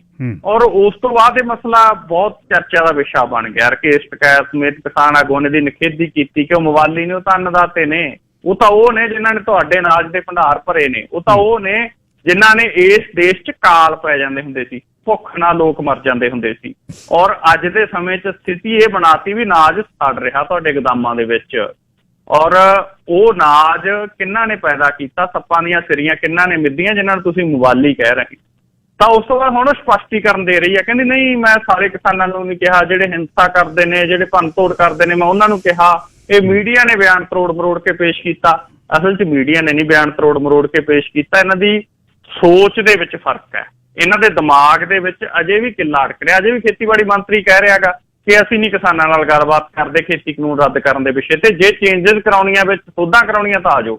ਤਾਂ ਇਹ ਡਿਫਰੈਂਸ ਹੈ ਗਿੱਲ ਸਾਹਿਬ। ਜਿਹੜੀ ਸਰਕਾਰ ਸੰਸਦ ਦੇ ਵਿੱਚ ਖੜ ਕੇ ਇਹ ਕਹਿ ਸਕਦੀ ਹੈ ਕਿ ਆਕਸੀਜਨ ਦੀ ਘਾਟ ਕਰਕੇ ਇੱਕ ਵੀ ਮੌਤ ਨਹੀਂ ਹੋਈ ਦੇਸ਼ ਦੇ ਵਿੱਚ, ਉਸ ਸਰਕਾਰ ਦੀ ਸੋਚ, ਉਸ ਸਰਕਾਰ ਦਾ ਪ੍ਰਬੰਧ ਸਾਡੇ ਸਹਿਜੇ ਹੀ ਅੰਦਾਜ਼ਾ ਲਾਇਆ ਜਾ ਸਕਦਾ। ਦੂਸਰਾ ਇਹ ਕਿ ਕਿਸਾਨ ਆਗੂ ਬਲਦੇਵ ਸਿੰਘ ਸਿਰਸਾ ਮਰਨ ਵਰਤ ਦੇ ਉੱਤੇ ਬੈਠੇ ਸੀਗੇ, ਉਹਨਾਂ ਦੀ ਮੰਗ ਸੀਗੀ ਕਿ ਜਿਹੜਾ ਦੇਸ਼ ਧਰੋਹ ਦੇ ਦੋਸ਼ਾਂ ਤਹਿਤ ਕੇਸ ਦਰਜ ਕੀਤੇ ਗਏ ਨੇ ਕਿਸਾਨਾਂ ਦੇ ਉੱਤੇ, ਉਹ ਵਾਪਸ ਲਏ ਜਾਣ। ਤਾਂ ਹੁਣ ਗਿੱਲ ਸਾਹਿਬ ਇਹਦੇ ਵਿੱਚ ਵੀ ਇਹ ਹੋਇਆ ਕਿ ਦੇਖੋ ਕੇਸ ਤਾਂ ਨਹੀਂ ਵਾਪਸ ਲਏ, ਉਹਨਾਂ ਨੇ ਕਿਸਾਨ ਜ਼ਮਾਨਤ ਦੇ ਉੱਤੇ ਰਿਹਾ ਕਰਤੇ। ਉਂਝ ਇਸ ਕੇਸ 'ਚ ਜ਼ਮਾਨਤ ਵੀ ਛੇਤੀ ਨਹੀਂ ਮਿਲਦੀ, ਲੇਕਿਨ ਇਸ ਕੇਸ ਦੇ ਵਿੱਚ ਜ਼ਮਾਨਤ ਦੇ ਉੱਤੇ ਕਿਸਾਨ ਰਿਹਾ ਕਰਤੇ। ਰਿਹਾ ਹੋਣ ਤੋਂ ਬਾਅਦ ਕਿਸਾਨ ਬਲਦੇਵ ਸਿੰਘ ਸਿਰਸਾ ਕੋਲ ਪਹੁੰਚੇ। ਉਸ ਤੋਂ ਬਾਅਦ ਬਲਦੇਵ ਸਿੰਘ ਸਿਰਸਾ ਨੇ ਆਪਣਾ ਮਰਨ ਵਰਤ ਹੈਗਾ ਜਿਹੜਾ ਉਹ ਖਤਮ ਕਰ ਦਿੱਤਾ। ਸੋ ਇਸ ਵਿਸ਼ੇ ਦੇ ਉੱਤੇ ਇੱਕ ਅੰਸ਼ਿਕ ਜਿੱਤ ਆ ਜਿਹੜੀ ਉਹ ਕਹੀ ਜਾ ਸਕਦੀ ਆ ਕਿ ਕਿਸਾਨਾਂ ਦੀ ਜਿਹੜੀ ਰਿਹਾਈ ਹੋਈ ਹੈ ਚੰਗੀ ਗੱਲ ਹੈ, ਔਰ ਆਉਣ ਵਾਲੇ ਦਿਨਾਂ ਦੇ ਵਿੱਚ ਆਸ ਉਮੀਦ ਹੈ ਕਿ ਦੇਸ਼ ਧਰੋਹ ਦਾ ਕਾਨੂੰਨ ਵੀ ਖਤਮ ਹੋ ਜਾਏਗਾ ਉਹਨਾਂ ਤੋਂ। ਜੀ ਖਬਰਾਂ ਸੁਣਾ ਦਈਏ ਫਿਰ। ਜਿਹੜੀ ਰੇਡ ਹੋਈ ਹੈ ਅਖਬਾਰਾਂ ਤੇ ਉਹਦੀ ਗੱਲ ਹੋਏਗੀ। ਪੈਗਾਸਸ ਨੇ ਖਲਾਰਾ ਪਾਇਆ ਪਿਆ, ਦਾ ਵਾਇਰ ਨੇ ਇਸ ਨੂੰ ਜਿਹੜਾ ਬ੍ਰੇਕ ਕੀਤਾ ਭਾਰਤ ਦੇ ਵਿੱਚ। ਬਹੁਤ ਵੱਡਾ ਇੱਕ ਇਸ਼ੂ ਹੈ ਉੱਥੇ, ਲੋਕਤੰਤਰ ਦੇ ਨਾਂ ਦੀ ਕੋਈ ਨਹੀਂ ਚੀਜ਼ ਰਹੀ, ਬਦਮਾਸ਼ੀ ਕਰਦੇ ਆ ਤੇ ਹਰ ਜਿਹੜੀ ਚੋਣ ਜਿੱਤਣ ਲਈ ਉਹਨਾਂ ਦੀ ਕੋਸ਼ਿਸ਼ ਹੈ। ਅੱਛਾ ਨਵਕੀਰਤ ਸਿੰਘ ਜੀ, ਇਹ ਦੱਸਿਓ ਕਿ ਦਿੱਲੀ ਗੁਰਦੁਆਰਾ ਪ੍ਰਬੰਧਕ ਕਮੇਟੀ ਦੀਆਂ ਚੋਣਾਂ ਫਿਰ ਕਦ ਹੋਣੀਆਂ ਨੇ? ਜੀ ਗਿੱਲ ਸਾਹਿਬ, ਦਿੱਲੀ ਸਿੱਖ ਗੁਰਦੁਆਰਾ ਮੈਨੇਜਮੈਂਟ ਕਮੇਟੀ ਦੀਆਂ ਚੋਣਾਂ ਨੇ ਜਿਹੜੀਆਂ ਉਹ ਡਿਸਾਈਡ ਹੋ ਚੁੱਕੀਆਂ ਨੇ। ਦਿੱਲੀ ਸਿੱਖ ਗੁਰਦੁਆਰਾ ਮੈਨੇਜਮੈਂਟ ਕਮੇਟੀ ਦੀਆਂ ਚੋਣਾਂ ਨੇ ਜਿਹੜੀਆਂ ਉਹ 22 ਅਗਸਤ ਨੂੰ ਹੋਣਗੀਆਂ ਤੇ ਨਤੀਜੇ 31 ਅਗਸਤ ਨੂੰ ਆਉਣਗੇ। ਇਹ ਚੋਣਾਂ ਲਾਸਟ ਈਅਰ ਹੋਣੀਆਂ ਸੀਗੀਆਂ, ਲੇਕਿਨ ਕਰੋਨਾ ਦੇ ਕਰਕੇ ਇਹਨਾਂ ਚੋਣਾਂ ਨੂੰ ਅੱਗੇ ਪਾ ਦਿੱਤਾ ਗਿਆ ਸੀਗਾ। ਸੋ ਉਸ ਤੋਂ ਬਾਅਦ ਲਗਾਤਾਰ ਚਰਚਾ ਚੱਲਦੀ ਸੀਗੀ ਕਿ ਚੋਣਾਂ ਕਦੋਂ ਹੋਣਗੀਆਂ। ਸੋ ਹੁਣ 22 ਅਗਸਤ ਨੂੰ ਇਹ ਚੋਣਾਂ ਨੇ ਜਿਹੜੀਆਂ ਉਹ ਹੋਣੀਆਂ ਨੇ। ਇਹਦੇ ਲਈ ਪ੍ਰਚਾਰ ਆ ਜਿਹੜਾ ਹੁਣੀ ਸ਼ੁਰੂ ਹੋ ਜਾਣਾ। ਮੇਨਲੀ ਉੱਥੇ ਕੁਛ ਧਿਰਾਂ ਨੇ ਜਿਹੜੀਆਂ ਉਹ ਆਮੋ ਸਾਹਮਣੇ ਹੋਣਗੀਆਂ, ਜਿਹਨਾਂ 'ਚ ਸ਼੍ਰੋਮਣੀ ਅਕਾਲੀ ਦਲ ਬਾਦਲ ਜਿਹੜੇ ਮਨਜਿੰਦਰ ਸਿੰਘ ਸਿਰਸਾ ਕਿਸਾਨ ਅੰਦੋਲਨ ਦੀ ਹਮਾਇਤ ਨੂੰ ਲੈ ਕੇ ਬਹੁਤ ਚਰਚਾ ਦਾ ਵਿਸ਼ਾ ਬਣੇ ਨੇ। ਉਹਨਾਂ ਨੇ ਬਹੁਤ ਇਸ ਵਿਸ਼ੇ ਦੇ ਉੱਤੇ ਆਪਣੀ ਲੋਕਪ੍ਰਿਯਤਾ ਖੱਟੀ ਹੈ। ਤੇ ਦੂਜੇ ਪਾਸੇ ਸਰਨਾ ਹੋਰਾਂ ਦਾ ਗਰੁੱਪ ਵੀ ਹੈ ਔਰ ਮਨਜੀਤ ਸਿੰਘ ਜੀਕੇ ਹੋਰੀ ਵੀ ਨੇ। ਹੋਰ ਬਹੁਤ ਸਾਰੇ ਧੜੇ ਨੇ ਜਿਹੜੇ ਉਹ ਸਰਗਰਮ ਨਜ਼ਰ ਆ ਰਹੇ ਨੇ। ਇਸ ਤੋਂ ਇਲਾਵਾ ਗਿੱਲ ਸਾਹਿਬ ਇਹ ਵੀ ਪਤਾ ਲੱਗਿਆ ਕਿ ਪੰਜਾਬ ਦੇ ਵਿੱਚ ਵੀ ਜਿਹੜੀਆਂ ਸ਼੍ਰੋਮਣੀ ਗੁਰਦੁਆਰਾ ਪ੍ਰਬੰਧਕ ਕਮੇਟੀ ਦੀਆਂ ਚੋਣਾਂ ਨੇ ਉਹ ਆਉਣ ਵਾਲੇ ਸਮੇਂ 'ਚ ਹੋ ਸਕਦੀਆਂ ਨੇ, ਕਿਉਂਕਿ ਕੇਂਦਰ ਸਰਕਾਰ ਦੇ ਵੱਲੋਂ ਜਿਹੜੇ ਪੰਜਾਬ, ਹਰਿਆਣਾ, ਹਿਮਾਚਲ ਤੇ ਚੰਡੀਗੜ੍ਹ ਦੇ ਵਿੱਚ ਸ਼੍ਰੋਮਣੀ ਗੁਰਦੁਆਰਾ ਪ੍ਰਬੰਧਕ ਕਮੇਟੀ ਦੀਆਂ ਆਮ ਚੋਣਾਂ ਕਰਵਾਉਣ ਦੇ ਲਈ ਭਾਰਤ ਸਰਕਾਰ ਦੇ ਵੱਲੋਂ ਮੁੱਖ ਕਮਿਸ਼ਨਰ ਨਿਯੁਕਤ ਕੀਤੇ ਗਏ ਸੀ ਚੋਣਾਂ ਬਾਰੇ, ਸੇਵਾ ਮੁਕਤ ਜਸਟਿਸ ਸੁਰਿੰਦਰ ਸਿੰਘ ਸਾਰੋਂ ਜੀ। ਉਹਨਾਂ ਨੇ ਆਪਦਾ ਚਾਰਜ ਸੰਭਾਲ ਲਿਆ। ਉਹਨਾਂ ਨੇ ਕਿਹਾ ਕਿ ਹੁਣ ਅਸੀਂ ਕੰਮ ਕਰਨਾ ਸ਼ੁਰੂ ਕਰ ਦਿੱਤਾ ਹੈ ਔਰ ਭਾਵੇਂ ਲਗਾਤਾਰ ਦਫ਼ਤਰ ਅਜੇ ਨਹੀਂ ਆ ਰਹੇ ਕਿਉਂਕਿ ਸੈਕਟਰ 17 'ਚ ਦਫ਼ਤਰ ਦਾ ਕੰਮ ਅਜੇ ਚੱਲ ਰਿਹਾ ਹੈਗਾ, ਪਰ ਉਹਨਾਂ ਨੇ ਕਿਹਾ ਗਾ ਕਿ ਚੋਣਾਂ ਕਰਾਉਣ ਦੇ ਸੰਬੰਧੀ ਪ੍ਰਕਿਰਿਆ ਜਿਹੜੀ ਆਉਣ ਵਾਲੇ ਸਮੇਂ 'ਚ ਸ਼ੁਰੂ ਕੀਤੀ ਜਾਊ। ਔਰ ਉਹਨਾਂ ਨੇ ਇਹ ਵੀ ਕਿਹਾ ਕਿ ਚੋਣਾਂ ਦੇ ਇੱਛੁਕ ਨੇ ਜਿਹੜੇ ਉਹ ਮੈਨੂੰ ਨਿਰਧਾਰਤ ਸਮੇਂ ਦੇ ਉੱਤੇ ਆ ਕੇ ਮਿਲ ਸਕਦੇ ਨੇ। ਸੋ ਜਿਹਦੇ 'ਚੋਂ ਲੱਗਦਾ ਗਾ ਕਿ SGPC ਦੀਆਂ ਚੋਣਾਂ ਵੀ ਜਿਹੜੀਆਂ ਉਹ ਹੋ ਸਕਦੀਆਂ ਨੇ ਜੀ। ਅੱਛਾ ਜੀ, ਮੋਦੀ ਸਰਕਾਰ ਦੇ ਖਿਲਾਫ ਜਿਹੜੇ ਮੀਡੀਆ ਕੰਮ ਕਰਦਾ ਹੈ ਉਹਨਾਂ ਤੇ ਅੱਜ ਇਨਕਮ ਟੈਕਸ ਦੀ ਰੇਡ ਪਈ ਹੈ ਸਾਰੇ ਭਾਰਤ 'ਚ। ਕਿਹੜੇ ਆਊਟਲੈਟ ਤੇ ਹੋਈ ਹੈ ਜੀ? ਜੀ ਗਿੱਲ ਸਾਹਿਬ, ਇਹਨਾਂ ਦੇ ਵਿੱਚ ਮੇਨਲੀ ਜਿਹੜਾ ਉਹ ਦੈਨਿਕ ਭਾਸਕਰ ਆ। ਦੈਨਿਕ ਭਾਸਕਰ ਬਹੁਤ ਵੱਡਾ ਮੀਡੀਆ ਅਦਾਰਾ ਗਾ ਔਰ ਲਗਾਤਾਰ ਉਹ ਵਰਕ ਕਰ ਰਿਹਾ ਹੈਗਾ। ਉਸ ਅਦਾਰੇ ਦੇ ਉੱਤੇ ਅੱਜ ਇਨਕਮ ਟੈਕਸ ਵਿਭਾਗ ਨੇ ਇੱਕੋ ਸਮੇਂ ਦੇ ਉੱਤੇ ਦਰਜਨਾਂ ਸ਼ਹਿਰਾਂ ਦੇ ਵਿੱਚ ਛਾਪੇਮਾਰੀ ਆ ਜਿਹੜੀ ਉਹ ਕੀਤੀ ਹੈ। ਇਸ ਤੋਂ ਇਲਾਵਾ ਉੱਤਰ ਪ੍ਰਦੇਸ਼ ਨਾਲ ਸੰਬੰਧਿਤ ਇੱਕ ਚੈਨਲ ਆ ਮੇਨਲੀ, ਉਹਦੇ ਦਫ਼ਤਰਾਂ ਦੇ ਉੱਤੇ ਵੀ ਛਾਪੇਮਾਰੀ ਆ ਜਿਹੜੀ ਉਹ ਕੀਤੀ ਹੈ। ਸੋ IT ਵਿਭਾਗ ਦੀ ਇਹ ਛਾਪੇਮਾਰੀ ਹੈ ਜਿਹੜੀ ਉਹ ਇਸ ਪਾਸੇ ਇਸ਼ਾਰਾ ਕਰ ਰਹੀ ਹੈ ਗਿੱਲ ਸਾਹਿਬ ਕਿ ਜਿਹੜੇ ਵੀ ਸਰਕਾਰ ਦੇ ਲਈ ਰੜਕਦੇ ਨੇ ਜਾਂ ਸਰਕਾਰ ਦੀ ਗੱਲ ਨਹੀਂ ਮੰਨਦੇ, ਸਰਕਾਰ ਉਹਨਾਂ ਦੇ ਉੱਤੇ ਸਕੰਜਾ ਅਟੈਚ ਕਰਦੀ ਆ। ਔਰ ਜਿਹੜੀਆਂ ਕੇਂਦਰੀ ਏਜੰਸੀਆਂ ਚਾਹੇ CBI ਆ, ਚਾਹੇ ਐਨਫੋਰਸਮੈਂਟ ਡਾਇਰੈਕਟੋਰੇਟ ਆ, ਚਾਹੇ IT ਆ, ਉਹ ਉੱਥੇ ਹੀ ਵਰਤੀਆਂ ਜਾਂਦੀਆਂ ਜਿੱਥੇ ਕੇਂਦਰ ਚਾਹੁੰਦਾ ਗਾ। ਸੋ ਪਿਛਲੇ ਸਮੇਂ ਦੇ ਵਿੱਚ ਉਹਨਾਂ ਲੋਕਾਂ ਦੇ ਉੱਤੇ ਕਾਰਵਾਈ ਹੋਈ ਹੈ ਜਿਹੜੇ ਕੇਂਦਰ ਨਾਲ ਢਾਲ ਲਾਉਂਦੇ ਸੀ। ਇਸ ਕਰਕੇ ਇਹ ਦੂਸਰੀ ਵੱਡੀ ਕਾਰਵਾਈ ਹੈ। ਇੱਕ ਤਾਂ ਪਿਛਲੇ ਦਿਨਾਂ ਦੇ ਵਿੱਚ ਜਿਹੜਾ 40 ਪੱਤਰਕਾਰਾਂ ਦੀ ਲਿਸਟ ਆਈ ਕਿ ਇਹਨਾਂ ਪੱਤਰਕਾਰਾਂ ਦੇ ਫੋਨ ਟੈਪ ਕੀਤੇ ਜਾਂਦੇ ਸੀ ਔਰ ਇਹਨਾਂ ਦੀ ਜਸੂਸੀ ਕੀਤੀ ਜਾਂਦੀ ਸੀ ਇਜ਼ਰਾਈਲੀ ਸੌਫਟਵੇਅਰ ਦੇ ਨਾਲ। ਉਹ ਪੱਤਰਕਾਰ ਅਜੇ ਉਸ ਵਿਸ਼ੇ ਤੇ ਮੰਗ ਪੱਤਰ ਦੇ ਰਹੇ ਸੀ ਕਿ ਦੂਸਰੇ ਬੰਨੇ ਮੀਡੀਆ ਅਦਾਰਿਆਂ ਦੇ ਦਫ਼ਤਰਾਂ ਦੇ ਵਿੱਚ ਛਾਪੇਮਾਰੀ ਸ਼ੁਰੂ ਹੋ ਗਈ। ਆਉਣ ਵਾਲੇ ਦਿਨਾਂ 'ਚ ਪਤਾ ਲੱਗਿਆ ਹੋਰ ਮੀਡੀਆ ਅਦਾਰਿਆਂ ਦੇ ਉੱਤੇ ਵੀ ਹੋ ਸਕਦੀ ਆ। ਤਾਂ ਇਸ ਕਰਕੇ ਕੇਂਦਰ ਸਰਕਾਰ ਦਾ ਇਹ ਜਿਹੜਾ ਕਦਮ ਆ ਉਹਦੀ ਚੌਂ ਪਾਸਿਓਂ ਨਿਖੇਧੀ ਹੋ ਰਹੀ ਆ। ਸੰਸਦ ਦੇ ਵਿੱਚ ਵੀ ਅੱਜ ਨਿਖੇਧੀ ਹੋਈ ਆ, ਹੋਰ ਪਾਸੇ ਵੀ ਨਿਖੇਧੀ ਹੋਈ ਆ ਜੀ ਗਿੱਲ ਸਾਹਿਬ।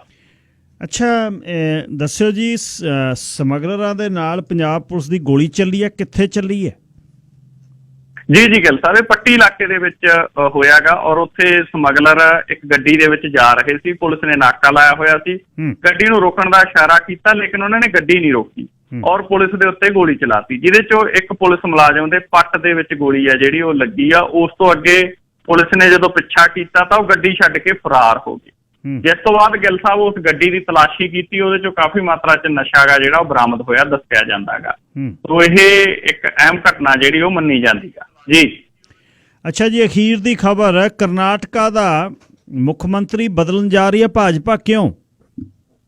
ਜੀ ਗਿੱਲ ਸਾਹਿਬ, ਦੇਖੋ ਕਰਨਾਟਕਾ ਨਾ ਅਸਲ ਦੇ ਵਿੱਚ ਨਾਟਕ ਇੱਥੇ ਨਾਟਕ ਪਿਛਲੇ ਦਿਨਾਂ ਦੇ ਵਿੱਚ ਬਹੁਤ ਹੋਇਆ। 2019 ਦੇ ਵਿੱਚ ਉੱਥੇ ਕਾਂਗਰਸ ਦੀ ਸਰਕਾਰ ਸੀਗੀ ਆਪਣੇ ਸਹਿਯੋਗੀ ਦਲ ਦੇ ਨਾਲ। ਭਾਰਤੀ ਜਨਤਾ ਪਾਰਟੀ ਦੇ ਉੱਤੇ ਦੋਸ਼ ਲੱਗੇ ਉਸ ਸਮੇਂ ਕਿ ਇਹਨਾਂ ਨੇ ਕਾਂਗਰਸ ਦੇ ਤੇ ਦੂਸਰੇ ਉਹਦੇ ਸਹਿਯੋਗੀ ਦਲਾਂ ਦੇ ਵਿਧਾਇਕ ਖਰੀਦੇ ਨੇ ਮੇਨਲੀ ਕਾਂਗਰਸ ਦੇ, ਔਰ ਉੱਥੇ ਸਰਕਾਰ ਫਿੱਟੀ। ਉਸ ਤੋਂ ਬਾਅਦ BS ਯੇਦੀਯੁਰੱਪਾ ਨੇ ਜਿਹੜੇ ਉਹ ਉੱਥੋਂ ਦੇ ਮੁੱਖ ਮੰਤਰੀ ਬਣੇ। ਉਸ ਤੋਂ ਬਾਅਦ ਗਿੱਲ ਸਾਹਿਬ ਉਹਨਾਂ ਨੇ ਉੱਥੇ ਕਾਰਜਪਾਲ ਚਲਾਇਆ। ਹੁਣ ਇਹ ਇੱਕ ਸਥਿਤੀ ਇਹ ਬਣ ਗਈ, ਉੱਤਰਾਖੰਡ ਦੇ ਵਿੱਚ ਵੀ ਮੈਂ ਦੇਖ ਰਿਹਾ ਉਹੀ ਕੁਛ ਹੋਇਆ, ਪੰਜਾਬ ਦੇ ਵਿੱਚ ਵੀ ਕੈਪਟਨ ਅਮਰਿੰਦਰ ਸਿੰਘ ਨਾਲ ਉਹੀ ਕੁਛ ਹੋਇਆ, ਉਹੀ ਕੁਛ ਕਰਨਾਟਕ 'ਚ ਹੋ ਰਿਹਾ। 5 ਸਾਲ 'ਚ ਵਾਅਦੇ ਪੂਰੇ ਨਹੀਂ ਕਰਨੇ, ਜਦੋਂ ਇਲੈਕਸ਼ਨ ਦਾ ਸਮਾਂ ਆਉਣਾ ਉਦੋਂ ਆ ਕੇ ਸਾਰਾ ਕੁਛ ਉਸ ਮੁੱਖ ਮੰਤਰੀ ਤੇ ਸਿੱਟ ਦਿਓ, ਉਹਨੂੰ ਪਾਸੇ ਕਰ ਦਿਓ, ਨਵਾਂ ਮੂਹਰੇ ਲਿਆਓ। ਸੋ ਇਹ ਘਟਨਾਕ੍ਰਮ ਆ ਜਿਹੜਾ ਕਰਨਾਟਕ 'ਚ ਹੋ ਰਿਹਾ। ਲੇਕਿਨ ਕਰਨਾਟਕ ਦੇ ਵਿੱਚ ਬਹੁਤ ਸਾਰੇ ਧਾਰਮਿਕ ਸੰਸਥਾਵਾਂ, ਬਹੁਤ ਸਾਰੇ ਗਰੁੱਪ ਉਹ ਉੱਥੋਂ ਦੇ ਮੁੱਖ ਮੰਤਰੀ ਦੇ ਨਾਲ ਖੜ ਗਏ, ਜਿਸ ਕਰਕੇ ਭਾਜਪਾ ਨੂੰ ਔਖਾ ਹੋ ਗਿਆ। ਹੁਣ ਇਹ ਫਾਰਮੂਲਾ ਲਿਆਂਦਾ ਗਿਆ ਕਿ ਦੇਖੋ ਜੀ, ਜਿਹੜਾ ਮੁੱਖ ਮੰਤਰੀ ਆ ਉੱਥੋਂ ਦਾ ਜੇਡੀ ਯੂਰੱਪਾ, ਉਹਦੀ ਉਮਰ ਹੋ ਗਈ 78 ਸਾਲ। ਕਹਿੰਦੇ 75 ਸਾਲ ਤੋਂ ਵੱਧ ਦਾ ਭਾਰਤੀ ਜਨਤਾ ਪਾਰਟੀ ਦੇ ਵਿੱਚ ਕੋਈ ਅਹਿਮ ਅਹੁਦੇ ਤੇ ਨਹੀਂ ਰਹਿ ਸਕਦਾ। ਜਿਹੜੀ ਗੱਲ ਕਰਕੇ ਇਹਨਾਂ ਨੇ ਲਾਲਕ੍ਰਿਸ਼ਨ ਅਡਵਾਨੀ ਨੂੰ ਘਰੇ ਬਿਠਾਇਆ, ਜਿਹੜੀ ਗੱਲ ਕਰਕੇ ਜਸਵੰਤ ਸਿਨਹਾ ਵਰਗਿਆਂ ਨੂੰ ਪਾਸੇ ਤੋਰਿਆ, ਜਿਹੜੀ ਗੱਲ ਕਰਕੇ ਇਹਨਾਂ ਨੇ ਸੁਸ਼ਮਾ ਸਵਰਾਜ ਤੋਂ ਕੇਂਦਰੀ ਮੰਤਰੀ ਦਾ ਅਹੁਦਾ ਲਿਆ ਸੀ, ਉਹੀ ਗੱਲ ਆ ਜਿਹੜੀ ਹੁਣ ਕਰਨਾਟਕ 'ਚ ਦੁਹਰਾਉਣ ਜਾ ਰਹੇ ਨੇ। ਹਾਲਾਂਕਿ ਉਹ ਅਜੇ ਵੀ ਭਾਰਤੀ ਜਨਤਾ ਪਾਰਟੀ ਦੇ ਵਿੱਚ ਬਹੁਤ ਸਾਰੇ ਲੀਡਰ, ਬਹੁਤ ਸਾਰੇ ਅਹਿਮ ਅਹੁਦਿਆਂ ਦੇ ਉੱਤੇ ਹੈਗੇ ਨੇ ਜਿਨ੍ਹਾਂ ਦੀ ਉਮਰ ਵੱਧ ਹੈ, ਲੇਕਿਨ ਫਿਰ ਵੀ ਹੁਣ ਉਹਨਾਂ ਦੇ ਉੱਤੇ ਇਹੀ ਫਾਰਮੂਲਾ ਗਾ ਜਿਹੜਾ ਅਪਣਾ ਕੇ ਉਹਨੂੰ ਪਾਸੇ ਕੀਤਾ ਜਾ ਰਿਹਾ। ਕਿਤੇ ਕਹਿੰਦੇ ਸਾਡਾ ਮਾਰਗਦਰਸ਼ਨ ਕਰਨਗੇ, ਕਿਤੇ ਕੁਛ ਕਿਤੇ ਕੁਛ। ਹਕੀਕਤ ਇਹ ਹੈ ਕਿ ਦੋ ਬੰਦਿਆਂ ਦੀ ਚੱਲਦੀ ਆ, ਦੋਨੇ ਗੁਜਰਾਤੀ ਨੇ, ਅਮਿਤ ਸ਼ਾਹ ਤੇ ਨਰਿੰਦਰ ਮੋਦੀ। ਜੇ ਤੋਂ ਬਾਅਦ ਕਿਸੇ ਦੀ ਮੰਨੀ ਜਾਂਦੀ ਹੈ ਤਾਂ ਉਹ ਅਜੀਤ ਡੋਵਾਲ ਹੈ ਜਿਹਦੀ ਮੰਨੀ ਜਾਂਦੀ ਹੈ, ਅਦਰਵਾਈਜ਼ ਬਾਕੀ ਸਾਰਿਆਂ ਨੂੰ ਬਾਂਹ ਫੜ ਕੇ ਪਾਸੇ ਕਰੀ ਜਾਂਦੇ ਨੇ ਜੀ। ਧੰਨਵਾਦ ਜੀ। ਕੱਲ ਨੂੰ ਸਵੇਰੇ 9:15 ਵਜੇ ਫੇਰ ਗੱਲਬਾਤ ਕਰਦੇ ਹਾਂ। ਧੰਨਵਾਦ। ਸ਼ੁਕਰੀਆ ਗਿੱਲ ਸਾਹਿਬ, ਤੁਹਾਡਾ ਤੇ ਸਾਰੇ ਸਰੋਤਿਆਂ ਦਾ ਵੀ ਬਹੁਤ ਬਹੁਤ ਧੰਨਵਾਦ। ਪ੍ਰਧਾਨ ਮੰਤਰੀ ਜਸਟਿਨ ਟਰੂਡੋ ਕੱਲ ਗਰੋਸਰੀ ਕਰਨ ਗਏ, ਘਰ ਵਾਲੀ ਨਾਲ ਬੜੇ ਬੜੇ ਲਿਫਾਫੇ ਚੱਕੇ ਤੇ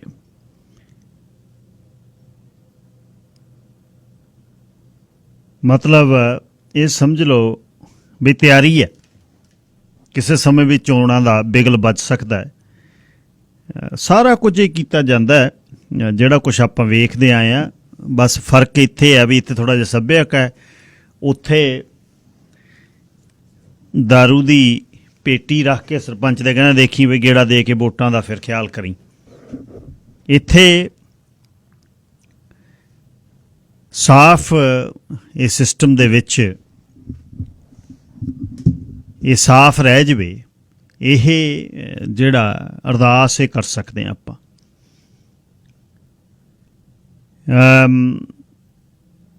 ਵੱਡੇ ਵੱਡੇ ਐਲਾਨ ਹੋਣੇ, 30 ਹਜ਼ਾਰ ਦੀਆਂ ਜਿਹੜੀਆਂ ਕੱਲ ਆਪਾਂ ਸੁਣਿਆ ਮਿਨਿਸਟਰ ਆਫ ਇਮੀਗ੍ਰੇਸ਼ਨ ਨੂੰ, ਮਾਰਕੋ ਮੈਡੀਚੀਨੋ ਜੀ ਨੂੰ, ਮੈਡੀਚੀਨੋ ਕਹਿੰਦੇ ਨੇ, ਇਟਾਲੀਅਨ ਨੇ, ਹੈਰੀਟੇਜ ਉਹਨਾਂ ਦੀ।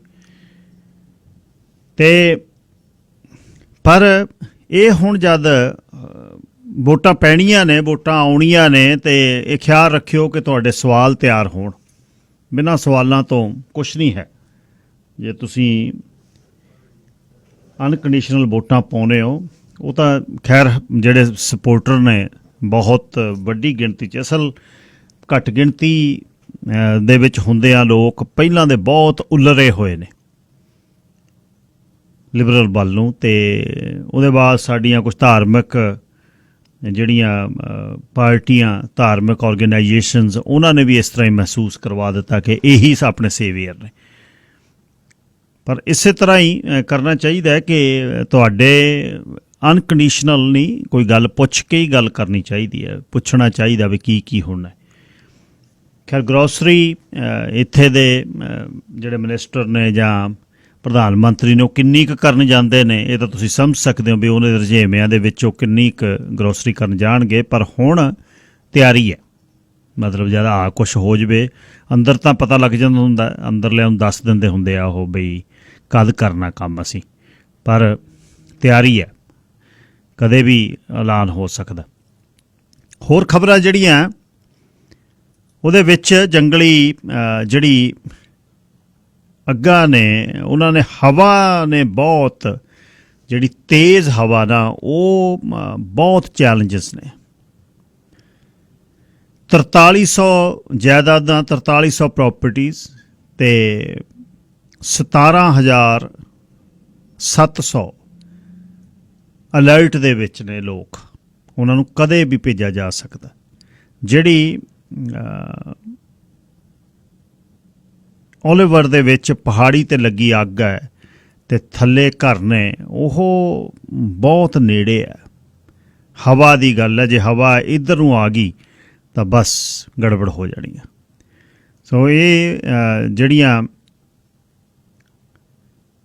ਇਸ ਵਾਰ ਬਹੁਤ ਜ਼ਿਆਦਾ ਬਰਬਾਦੀ ਹੋਣੀ ਹੈ ਸੂਬੇ ਦੇ, ਜਿੱਥੇ ਸਾਡੇ ਕੁਦਰਤੀ ਸਰੋਤ ਜਿਹੜੇ ਸੜਦੇ ਆ ਕੁਦਰਤ ਦੇ ਤੇ ਅਸਾਸੇ ਸਾਡੇ ਖਤਮ ਹੁੰਦੇ ਆ, ਨਾਲ ਉਹਨਾਂ ਨੂੰ ਸਾਂਭਣ ਲਈ ਬੁਝਾਉਣ ਦੇ ਲਈ ਬਹੁਤ ਖਰਚਾ ਹੁੰਦਾ ਹੈ। ਬਸ ਹੁਣ ਇਹਨੂੰ ਕਰ ਕੀ ਸਕਦੇ ਆ, ਜ਼ਿਆਦਾਤਰ ਬੰਦੇ ਦੀਆਂ ਗਲਤੀਆਂ ਨਾਲ। ਕੱਲ ਵਿਲੋਬਰੁੱਕ ਦੇ ਵਿੱਚ ਦੇਖ ਲਓ ਤੁਸੀਂ, ਘਰੇ ਜਿਹੜਾ ਅੱਧ ਤੇ ਮਤਲਬ ਮੇਡਨ ਦੇ ਵਿੱਚ ਖੱਬਲ ਖੜਾ ਸੀ, ਉੱਥੇ ਤੁਰਿਆ ਜਾਂਦਾ, ਕੋਈ ਸਿਗਰਟ ਸਿੱਟ ਗਿਆ, ਬਸ ਭਗਾ ਕੇ ਮਾਰੀ ਤੇ ਹੋ ਗਿਆ ਕੰਮ ਬਸ। ਤੇ 2 ਕਾਰਾਂ ਨਾਲ ਸੀ, ਨਾਲ ਕਾਰਾਂ ਸੜ ਗਈਆਂ ਜਦ ਨੂੰ ਆਏ, ਤੇ ਮਤਲਬ ਇੰਨੀ ਡਰਾਈਨੈਸ ਹੈ। ਓਲੰਪਿਕਸ ਸ਼ੁਰੂ ਹੋ ਗਈਆਂ ਜੀ। ਓਲੰਪਿਕਸ 3 ਅਗਸਤ ਤੋਂ ਜਿਹੜੀ ਰੈਸਲਿੰਗ ਸ਼ੁਰੂ ਹੋਣੀ ਹੈ ਤੁਹਾਨੂੰ ਦੱਸਦੇ ਰਹਾਂਗੇ।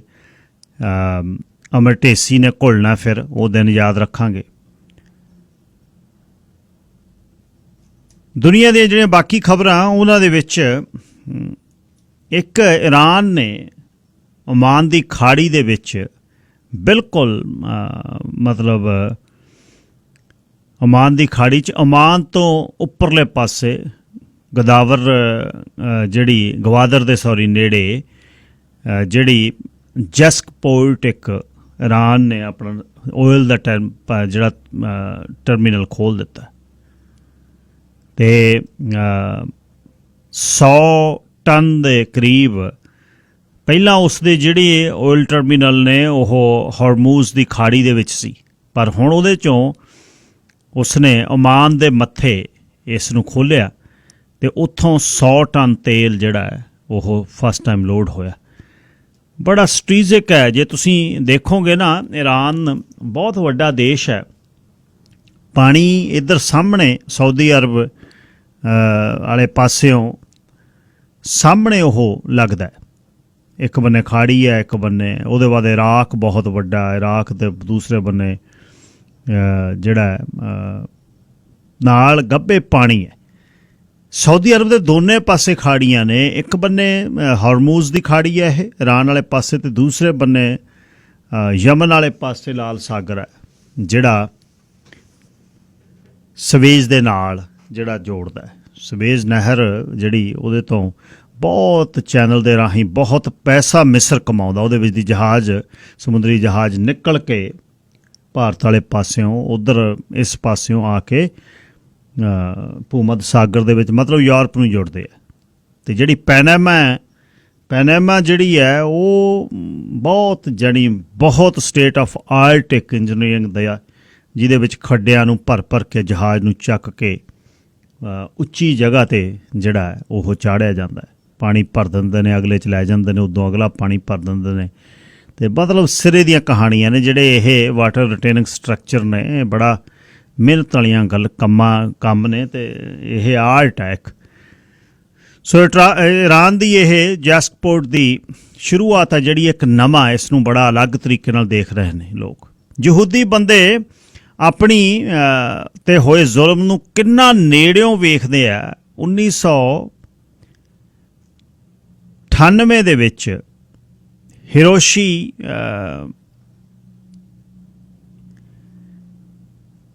ਇੱਕ ਮਤਲਬ ਕਮੇਡੀਅਨ ਦੇ ਤੌਰ 'ਤੇ ਓਲੰਪਿਕ ਸੈਰੇਮਨੀ ਦਾ ਡਾਇਰੈਕਟਰ ਜਿਹੜਾ ਉਸਦਾ ਨਾਮ ਕੈਂਟਾਰੋ ਕੋਬੈਸ਼ੀ ਹੈ। ਉਸਨੇ ਇੱਕ ਕਮੇਡੀਅਨ ਦੇ ਤੌਰ 'ਤੇ ਗੱਲ ਕਰਦੇ 1998 'ਚ ਲੈਟਸ ਪਲੇ ਮੈਸੇਕਰ ਦਾ ਜਿਊਜ਼ ਹਾਸਾ ਜਿਹੜਾ ਸ਼ੁਰੂ ਕਰ ਦਿੱਤਾ, ਬਸ ਇੱਕ ਹਾਸੇ ਦੇ ਲਈ ਕਹਿ ਦਿੱਤਾ। ਹੁਣ ਉਹ ਡਾਇਰੈਕਟਰ ਸੀ ਸੈਰੇਮਨੀ ਦਾ ਓਲੰਪਿਕਸ ਦਾ, ਲੱਭ ਲਿਆ ਉਹਨਾਂ ਨੇ। ਉਹ ਕਹਿੰਦੇ ਇਹ ਤਾਂ ਬੰਦੇ ਨੇ ਸਾਡੇ ਲਈ ਗਲਤ ਬੋਲੇ, ਲਾਹੋ ਇਹਨੂੰ। ਲਾ ਦਿੱਤਾ ਜਦੇ ਹੀ। ਉਹ ਕਹਿੰਦੇ ਬਾਹਰ ਆਵੇ ਮਿੱਤਰਾ। ਅਤੇ ਸੋ ਇਹ ਜਿਹੜੀ ਮਤਲਬ ਇਹ ਪਹਿਰਾ ਹੈ ਕੌਮਾਂ ਦੇ ਜਿਨ੍ਹਾਂ 'ਤੇ ਜ਼ੁਲਮ ਹੋਇਆ, ਉਹ ਕਿਵੇਂ ਨਹੀਂ, ਉਹ ਭੋਰਾ ਨਹੀਂ ਭੁੱਲਦੇ, ਲਾ ਦਿੱਤਾ ਬੰਦਾ ਮੌਕੇ 'ਤੇ। 1998 ਦੀ ਗੱਲ ਹੈ, 23 ਵਰ੍ਹਿਆਂ ਦੀ। ਕੱਢ ਲਿਆ, ਪਤਾ ਨਹੀਂ ਕਿੱਥੋਂ ਕੱਢ ਲਿਆ ਇਹ। ਹੇਤੀ ਦੇ ਵਿੱਚ ਹੇਸ਼ੀਅਨ ਲੋਕ ਜਿਹੜੇ ਨੇ ਉਹ ਕਹਿੰਦੇ ਜੇ ਸਾਡਾ ਰਾਸ਼ਟਰਪਤੀ ਉਹਦੇ ਘਰ 'ਚ ਮਾਰਿਆ ਗਿਆ, ਅਸੀਂ ਕਿਵੇਂ ਰਹਾਂਗੇ ਇੱਥੇ। ਬਹੁਤ ਡਰੇ ਹੋਏ ਨੇ। ਸੀਰੀਆ ਦੇ ਵਿੱਚ ਜਿਹੜਾ ਇਦਲਿਬ ਦੇ ਵਿੱਚ 7 ਪਰਿਵਾਰ ਦੇ ਇੱਕ ਜੀਅ ਮਾਰੇ ਗਏ, ਸ਼ੈਲਿੰਗ ਹੋ ਗਈ। ਵੱਡੀ ਜਿਹੜੀ ਖਬਰ ਇੱਕ ਇਹ ਹੈ ਕਿ ਨਾਰਵੇ ਦੇ ਵਿੱਚ ਤਾਂ ਅੱਜ 10 ਵਰ੍ਹੇ ਹੋ ਗਏ ਜਦ ਐਂਡਰੇਸ ਬ੍ਰੇਬਿਕ ਨੇ 77 ਜਣੇ ਮਾਰਦੇ ਸੀ, ਨਾਜ਼ੀ ਨੇ, ਰਾਈਟ ਵਿੰਗ ਆਈਡੀਓਲੋਜੀ ਦਾ ਬੰਦਾ। ਉਹ ਕਹਿੰਦਾ ਨਾ, ਬਹੁਤ ਘੱਟ ਲੋਕ ਵਸਦੇ ਆ, 5.3 53 ਲੱਖ ਲੋਕ ਟੋਟਲ ਨੇ। ਉਸਨੇ ਜੁਲਾਈ 22 2011 ਨੂੰ ਪ੍ਰਾਈਮ ਮਿਨਿਸਟਰ ਦੇ ਦਫ਼ਤਰ ਦੇ ਬਾਹਰ ਕਰਕੇ ਧਮਾਕਾ, 8 ਬੰਦੇ ਮਾਰੇ। ਉਸ ਤੋਂ ਬਾਅਦ ਉਹ ਟੋਇਆ ਆਈਲੈਂਡ 'ਤੇ ਚਲੇ ਗਿਆ ਜਿੱਥੇ ਲੇਬਰ ਪਾਰਟੀ ਦੇ ਯੂਥ ਕੈਂਪ ਸੀ। ਉੱਥੇ 69 ਨੌਜਵਾਨ ਚੜ੍ਹਦੀ ਬਰੇਸ ਦੇ 69 ਜਿਹੜੇ ਜਵਾਨ ਮੁੰਡੇ ਮਾਰ ਦਿੱਤੇ। ਜੇਲ੍ਹ 'ਚ ਅਤੇ 21 ਸਾਲ ਦੀ ਜੇਲ੍ਹ ਹੋਈ ਆ, ਪਰ ਇਨਡੈਫੀਨਿਟਲੀ ਉਹਨੇ ਰਹਿਣਾ, ਕਾਨੂੰਨ ਦੇ ਮੁਤਾਬਕ ਇੰਨੀ ਹੋਣੀ ਸੀ, ਪਰ ਜੇ ਉਹਦਾ ਖਤਰਾ ਕਿਹਾ ਜਾਵੇ ਕਮਿਊਨਿਟੀ ਨੂੰ ਤਾਂ ਅੰਦਰੇ ਰਹੂਗਾ। ਜੇਲ੍ਹ 'ਚ ਆਉਂਦਾ ਰਿਹਾ ਉਹ। RSS ਵਾਲੇ ਜਿਵੇਂ ਸਲੂਟ ਕਰਦੇ ਸਿੱਧੀ ਬਾਂਹ ਕਰਕੇ, ਉਸ ਤਰ੍ਹਾਂ ਸਲੂਟ ਕਰਦਾ ਰਿਹਾ ਹਿਟਲਰ ਵਾਂਗੂ, ਜਿਹੜੀ ਨਾਜ਼ੀਆਂ ਦਾ ਜਿਹੜਾ। ਅਤੇ ਕਿੱਡਾ ਉਹਨੇ ਜ਼ੁਲਮ ਕੀਤਾ। ਅੱਜ ਵੀ ਉੱਥੇ ਕਹਿੰਦੇ ਹੇਟ ਕ੍ਰਾਈਮ ਦੀਆਂ ਘਟਨਾਵਾਂ ਬਹੁਤ ਹੁੰਦੀਆਂ ਹਲੇ ਵੀ। ਉਹ ਕਹਿੰਦੇ ਅੱਜ ਵੀ ਅਸੀਂ 10 ਵਰ੍ਹੇ ਬਾਅਦ ਉੱਥੇ ਹੀ ਬੈਠੇ, ਕੋਈ ਫਰਕ ਨਹੀਂ ਹੈ। ਅਤੇ ਬਹੁਤ ਵਧੀਆ ਦੇਸ਼ ਹੈ ਸਕੈਂਡੀਨੇਵੀਅਨ ਕੰਟਰੀ ਜਿੰਨੀਆਂ ਵੀ ਨੇ ਇਹ। ਸਵੀਡਨ ਚਲੇ ਜਾਓ, ਨਾਰਵੇ ਚਲੇ ਜਾਓ, ਫਿਨਲੈਂਡ ਚਲੇ ਜਾਓ, ਡੈਨਮਾਰਕ ਚਲੇ ਜਾਓ। ਪਰ ਨਾਰਵੇ ਤਾਂ ਮਤਲਬ ਜਾ ਕੇ ਆਬੋ ਹਵਾ ਤੁਸੀਂ ਵੇਖੋਗੇ, ਐਡਾ ਸੋਹਣਾ ਦੇਸ਼ ਹੈ ਨਾ, ਛੱਡੇ ਗੱਲ ਦਿਓ। ਇਸ ਤਰ੍ਹਾਂ ਸਵੀਡਨ ਹੈ, ਸਵੀਡਨ ਬਹੁਤ ਵਧੀਆ, ਫਿਨਲੈਂਡ ਬਹੁਤ ਵਧੀਆ। ਅਤੇ ਆਈਸਲੈਂਡ ਲੋਕ ਬਹੁਤ ਜਾਂਦੇ ਨੇ, ਆਈਸਲੈਂਡ ਬਹੁਤ ਘੁੰਮਦੇ ਨੇ, ਰੇਕਵਿਕ ਉਸ ਦੀ ਰਾਜਧਾਨੀ ਹੈ।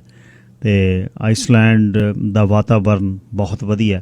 ਇਹਨਾਂ ਦੇਸ਼ਾਂ ਦਾ ਵਾਤਾਵਰਨ ਬਹੁਤ ਵਧੀਆ, ਭਾਈਚਾਰਾ ਆਪਣਾ ਵੱਸਦਾ। ਨਾਰਵੇ 'ਚ ਸਿੱਖ ਵੱਸਦੇ ਆ, ਅਤੇ ਇਹਨਾਂ ਦੇਸ਼ਾਂ 'ਚ ਥੋੜ੍ਹੇ ਨੇ। ਸਵੀਡਨ ਸਟਾਕਹੋਮ ਰਹਿੰਦੇ ਆ ਬਹੁਤ, ਡੈਨਮਾਰਕ 'ਚ ਰਹਿੰਦੇ ਆ, ਫਿਨਲੈਂਡ 'ਚ ਰਹਿੰਦੇ ਆ।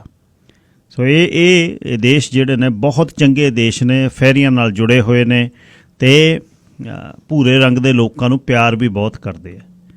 ਸੋ ਇੱਥੇ ਜਦ ਇਹੋ ਜਿਹਾ ਕੁਛ ਹੋ ਜਾਂਦਾ ਹੈ, ਹਲੇ ਵੀ ਉਹ ਆਉਂਦਾ ਰਿਹਾ ਜਦ ਅਦਾਲਤ ਦੇ ਵਿੱਚ ਸਲੂਟ ਉਸ ਤਰ੍ਹਾਂ ਹੀ ਕਰਦਾ ਰਿਹਾ। ਉਹ ਕਹਿੰਦਾ ਨੋ, ਇੱਕੋ ਹੀ ਨਸਲ ਹੈ ਜਿਹੜੀ ਸਾਡੀ ਨਸਲ ਹੈ, ਇੱਦੋਂ ਉੱਪਰ ਕੋਈ ਨਸਲ ਨਹੀਂ। ਉਹ ਨਸਲ ਨੂੰ ਰਹਿਣ ਦਾ ਇਸ ਦੁਨੀਆ ਦੇ ਉੱਪਰ ਕੋਈ ਹੱਕ ਨਹੀਂ। ਮੈਂ ਪਹਿਲਾਂ ਤੁਹਾਨੂੰ ਦੱਸ ਰਿਹਾ ਸੀ ਕਿ ਅੱਜ ਆਪਾਂ ਮਾਇਆ ਦੇ ਨਾਲ ਗੱਲਬਾਤ ਕਰਨੀ ਹੈ। ਮਾਇਆ 9 ਸਾਲ ਦੀ ਇੱਕ ਬਾਲੜੀ ਹੈ ਇੰਡੀਜਨਸ ਕਮਿਊਨਿਟੀ ਦੇ ਵਿੱਚ, ਅਤੇ ਕਿਟੀਗਨ ਜ਼ਿਬੀ ਦੇ ਵਿੱਚ ਉਹ ਰਹਿੰਦੀ ਹੈ, ਜਿਹੜੀ ਜਗ੍ਹਾ ਮੌਂਟਰੀਅਲ ਤੋਂ ਉੱਪਰਲੇ ਬੰਨੇ ਹੈ। ਅਤੇ ਇਸ ਬਾਲੜੀ ਦੀ ਬਾਰੇ ਬੜੀਆਂ ਗੱਲਾਂ ਛਪੀਆਂ, ਪੇਪਰਾਂ ਨੇ ਛਾਪਿਆ। 9 ਵਰ੍ਹਿਆਂ ਦੀ ਉਮਰ ਦੇ ਵਿੱਚ ਉਸਨੇ ਇੱਕ ਸਕਾਰਫ ਖਰੀਦਿਆ। ਸਕਾਰਫ ਤੋਂ ਬਾਅਦ ਉਹਦੇ ਦਿਮਾਗ ਦੇ ਵਿੱਚ ਆਇਆ ਕਿ ਮੈਂ ਆਪਣਾ ਬਿਜ਼ਨਸ ਸ਼ੁਰੂ ਕਰਨਾ ਹੈ। ਉਹਨੇ ਇੱਕ ਇੰਡੀਜਨਸ ਫੈਸਟੀਵਲ 'ਚ ਓਟਵਾ ਦੇ ਵਿੱਚ ਪਾਰਟੀਸਪੇਟ ਕਰਨਾ ਸੀ। ਅਤੇ ਉਸ ਤੋਂ ਬਾਅਦ ਉਸਨੇ COVID-19 ਕਰਕੇ ਉਹ ਘਰੇ ਸੀ, ਤਾਂ ਉਸਨੇ ਬਾਲਾਂ 'ਤੇ ਪਾਉਣ ਵਾਲੀ ਜਿਹੜੀ ਰਬੜ ਹੈ, ਜਿਹੜੀ ਆਪਾਂ ਪਾਉਂਦੇ ਸੀ ਪੁਰਾਣੇ ਸਮੇਂ ਦੇ ਵਿੱਚ ਨਾ, ਜਲੇਬੀ ਜੂੜਾ ਪਾ ਕਰਕੇ ਉੱਪਰ ਮਾਵਾਂ ਜਾਲੀ ਪਾਉਂਦੀਆਂ, ਉਹ ਬੜਾ ਸੋਹਣਾ ਕੰਮ ਸੀ। ਅਤੇ ਹੁਣ ਵੀ ਜਿਹੜਾ ਗੋਲ ਜਲੇਬੀ ਜੂੜਾ, ਕੁਛ ਇਸ ਤਰ੍ਹਾਂ ਜਿਨ੍ਹਾਂ ਦੇ ਵਾਲ ਭਾਰੀ ਨੇ, ਨਕਲੀ ਲਾ ਕੇ ਨਹੀਂ, ਅਸਲ ਵਾਲਾਂ ਦੇ, ਉਹਨਾਂ ਦੇ ਉੱਪਰ ਦੀ ਪੁਰਾਣੇ ਸਮੇਂ ਦੇ ਵਿੱਚ ਨਾ ਬਹੁਤ ਵਧੀਆ ਇੱਕ ਪੱਫ ਜਿਹਾ ਚਾੜਦੇ, ਉਹਨੂੰ ਪੱਫ ਕਹਿੰਦੇ ਜਾਂ ਜਾਲੀ ਕਹਿੰਦੇ। ਹੁਣ ਇੱਕ ਹੱਥ 'ਚ ਪਾ ਕੇ ਬੀਬੀਆਂ ਰੱਖਦੀਆਂ ਨੇ, ਰੁਮਾਲ ਵਾਂਗੂ, ਪਰ ਉਹਦੇ 'ਚ ਰਬੜ ਪਾਈ ਹੁੰਦਾ, ਸਕਰੰਚੀਜ਼ ਕਹਿੰਦੇ ਨੇ ਉਹਨੂੰ। ਸੋ ਉਸ ਦੇ ਬਾਰੇ ਆਪਾਂ ਗੱਲਬਾਤ ਕਰਾਂਗੇ। ਪਹਿਲਾਂ ਮਾਇਆ ਦੀ ਮਦਰ ਦੇ ਨਾਲ, ਮਰਸੀਆ ਦੇ ਨਾਲ ਗੱਲਬਾਤ ਕਰਾਂਗੇ। Hello Marcia, good morning. Hi, how are you? Very good, thank you, and good afternoon to you. Good afternoon as well. I was talking to all the listeners in my native language, which called Punjabi. You might know there's a community in Montreal, and we are in West Coast in Greater Vancouver area. And I was talking about Maya and about you. So let's start from your area, about Kitigan Zibi, and about yourself. Then we will get to Maya. Okay.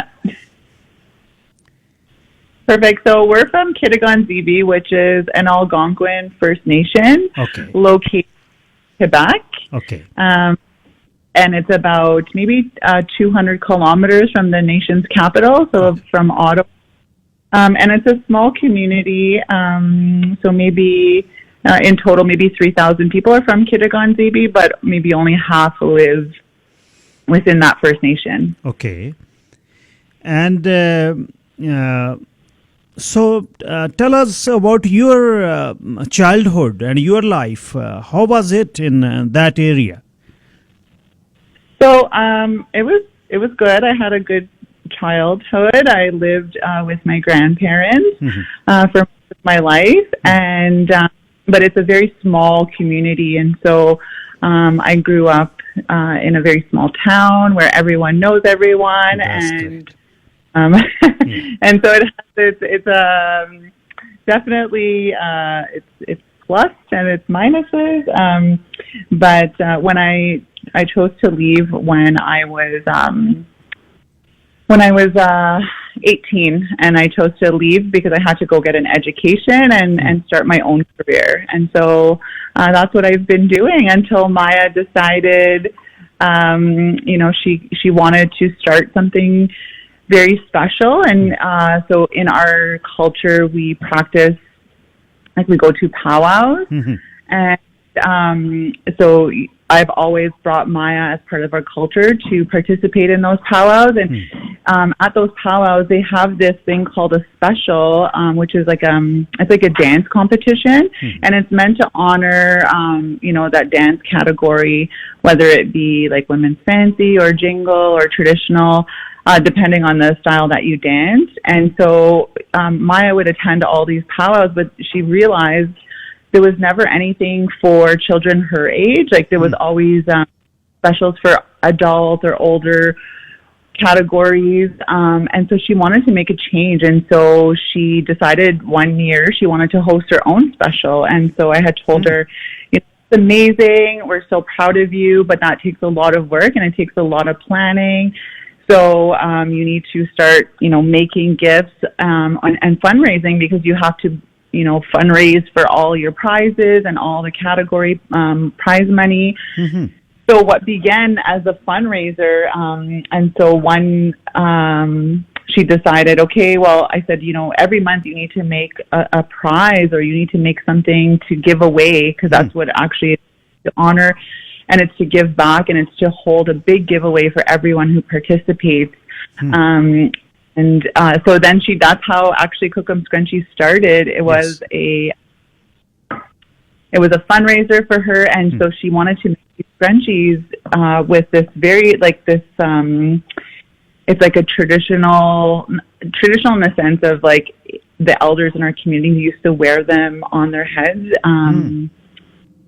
Like when they would work outside. And so she wanted to just take that pattern and that scarf, and she wanted to turn it into a scrunchie. And so we did. I was like, I'm not sure how to sew, but she told me that she found it on YouTube and it was very easy. And so I said I would help her teach her how to sew these scrunchies for her special, because it was a year-long learning for her to be able to give back to others.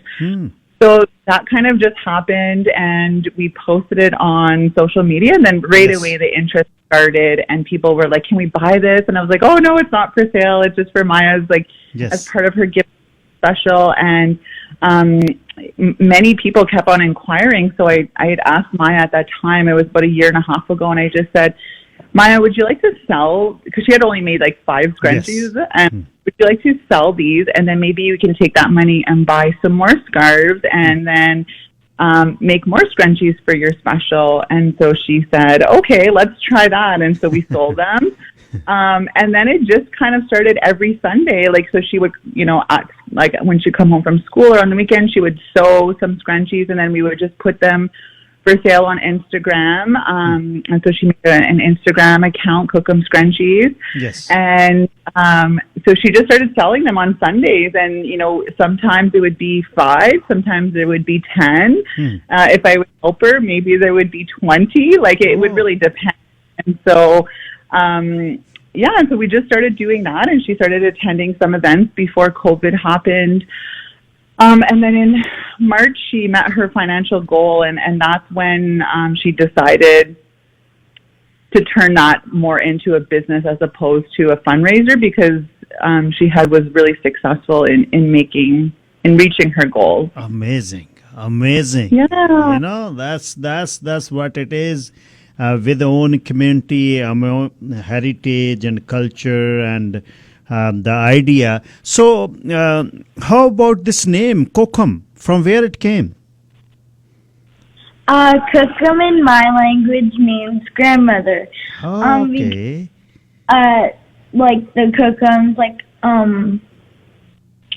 they would wear this scarf, Mhm. and it would be called Kokum scarf because a long time ago, Kokums would used to wear like the scarf Mhm. on top of their head if they wanted to work outside, Mhm. and still do. Hmm. So, Maya, first of all, welcome to show. We are sitting other side of Canada from you in Vancouver. Thank you so much for talking to us, and we are so admired since we were following your story online and on CBC. You are everywhere, Maya. This is amazing, isn't it? Yeah, it's pretty great. So now, how about your schooling daughter? Which school do you go? I go to Pete's. Mm-hmm. It is in your community there? Yes. Okay. So now for your scrunchies, when you spare time for scrunchies, there's huge demand for your scrunchies. I used to do it after school, Okay. and now since it's summer break, Mhm. I do it like all the time. So, what else you know about your heritage, Maya, about your culture, about the indigenous people? Can you tell us a little more? Powwows. Anything, we have- anything, any part of your heritage or culture you wanted to share? Yeah, so we go to powwows and we have these special foods. Mm-hmm. I don't know if you ever heard about this, but No, we didn't. This is first time. Yes, tell us. Yeah. Yeah. And there's a food called Indian tacos, Mm-hmm. and some like bannock, and it's basically bread. Okay. And then you put like all like the taco stuff in it, Mm-hmm. and you just eat it, and it tastes like really good. That's amazing, Maya. It's very good. So, what are you planning for future, daughter? What do you want to do about in your education? You started your business at age of 9. So, where we are heading from this from now onwards?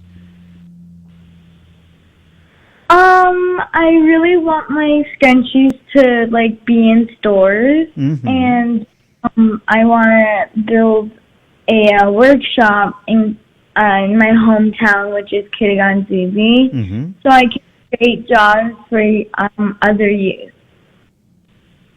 So, when you're just like your mom, she moved out for better, for the education, I won't say the better life out of community, the good life among the community always.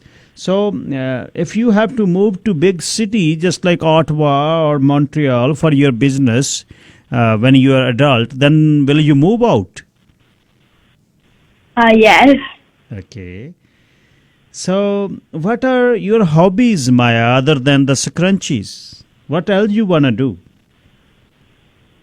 I play hockey, That's great. and I have been playing hockey since I was 4. Mm-hmm. And I also swim. Good. I paint. And eat well. Yeah. Okay, how about if I order you 25 scrunchies? So you will send it to me, you will ship out to Vancouver? Yes. That's very good. I'm going to put a order today for 25 scrunchies. Thank you. And thank you so much for talking to us. And may I talk to your mom now? Okay. Thank you. Yeah, I'm here. Thank you, Marcia. So she's Angel.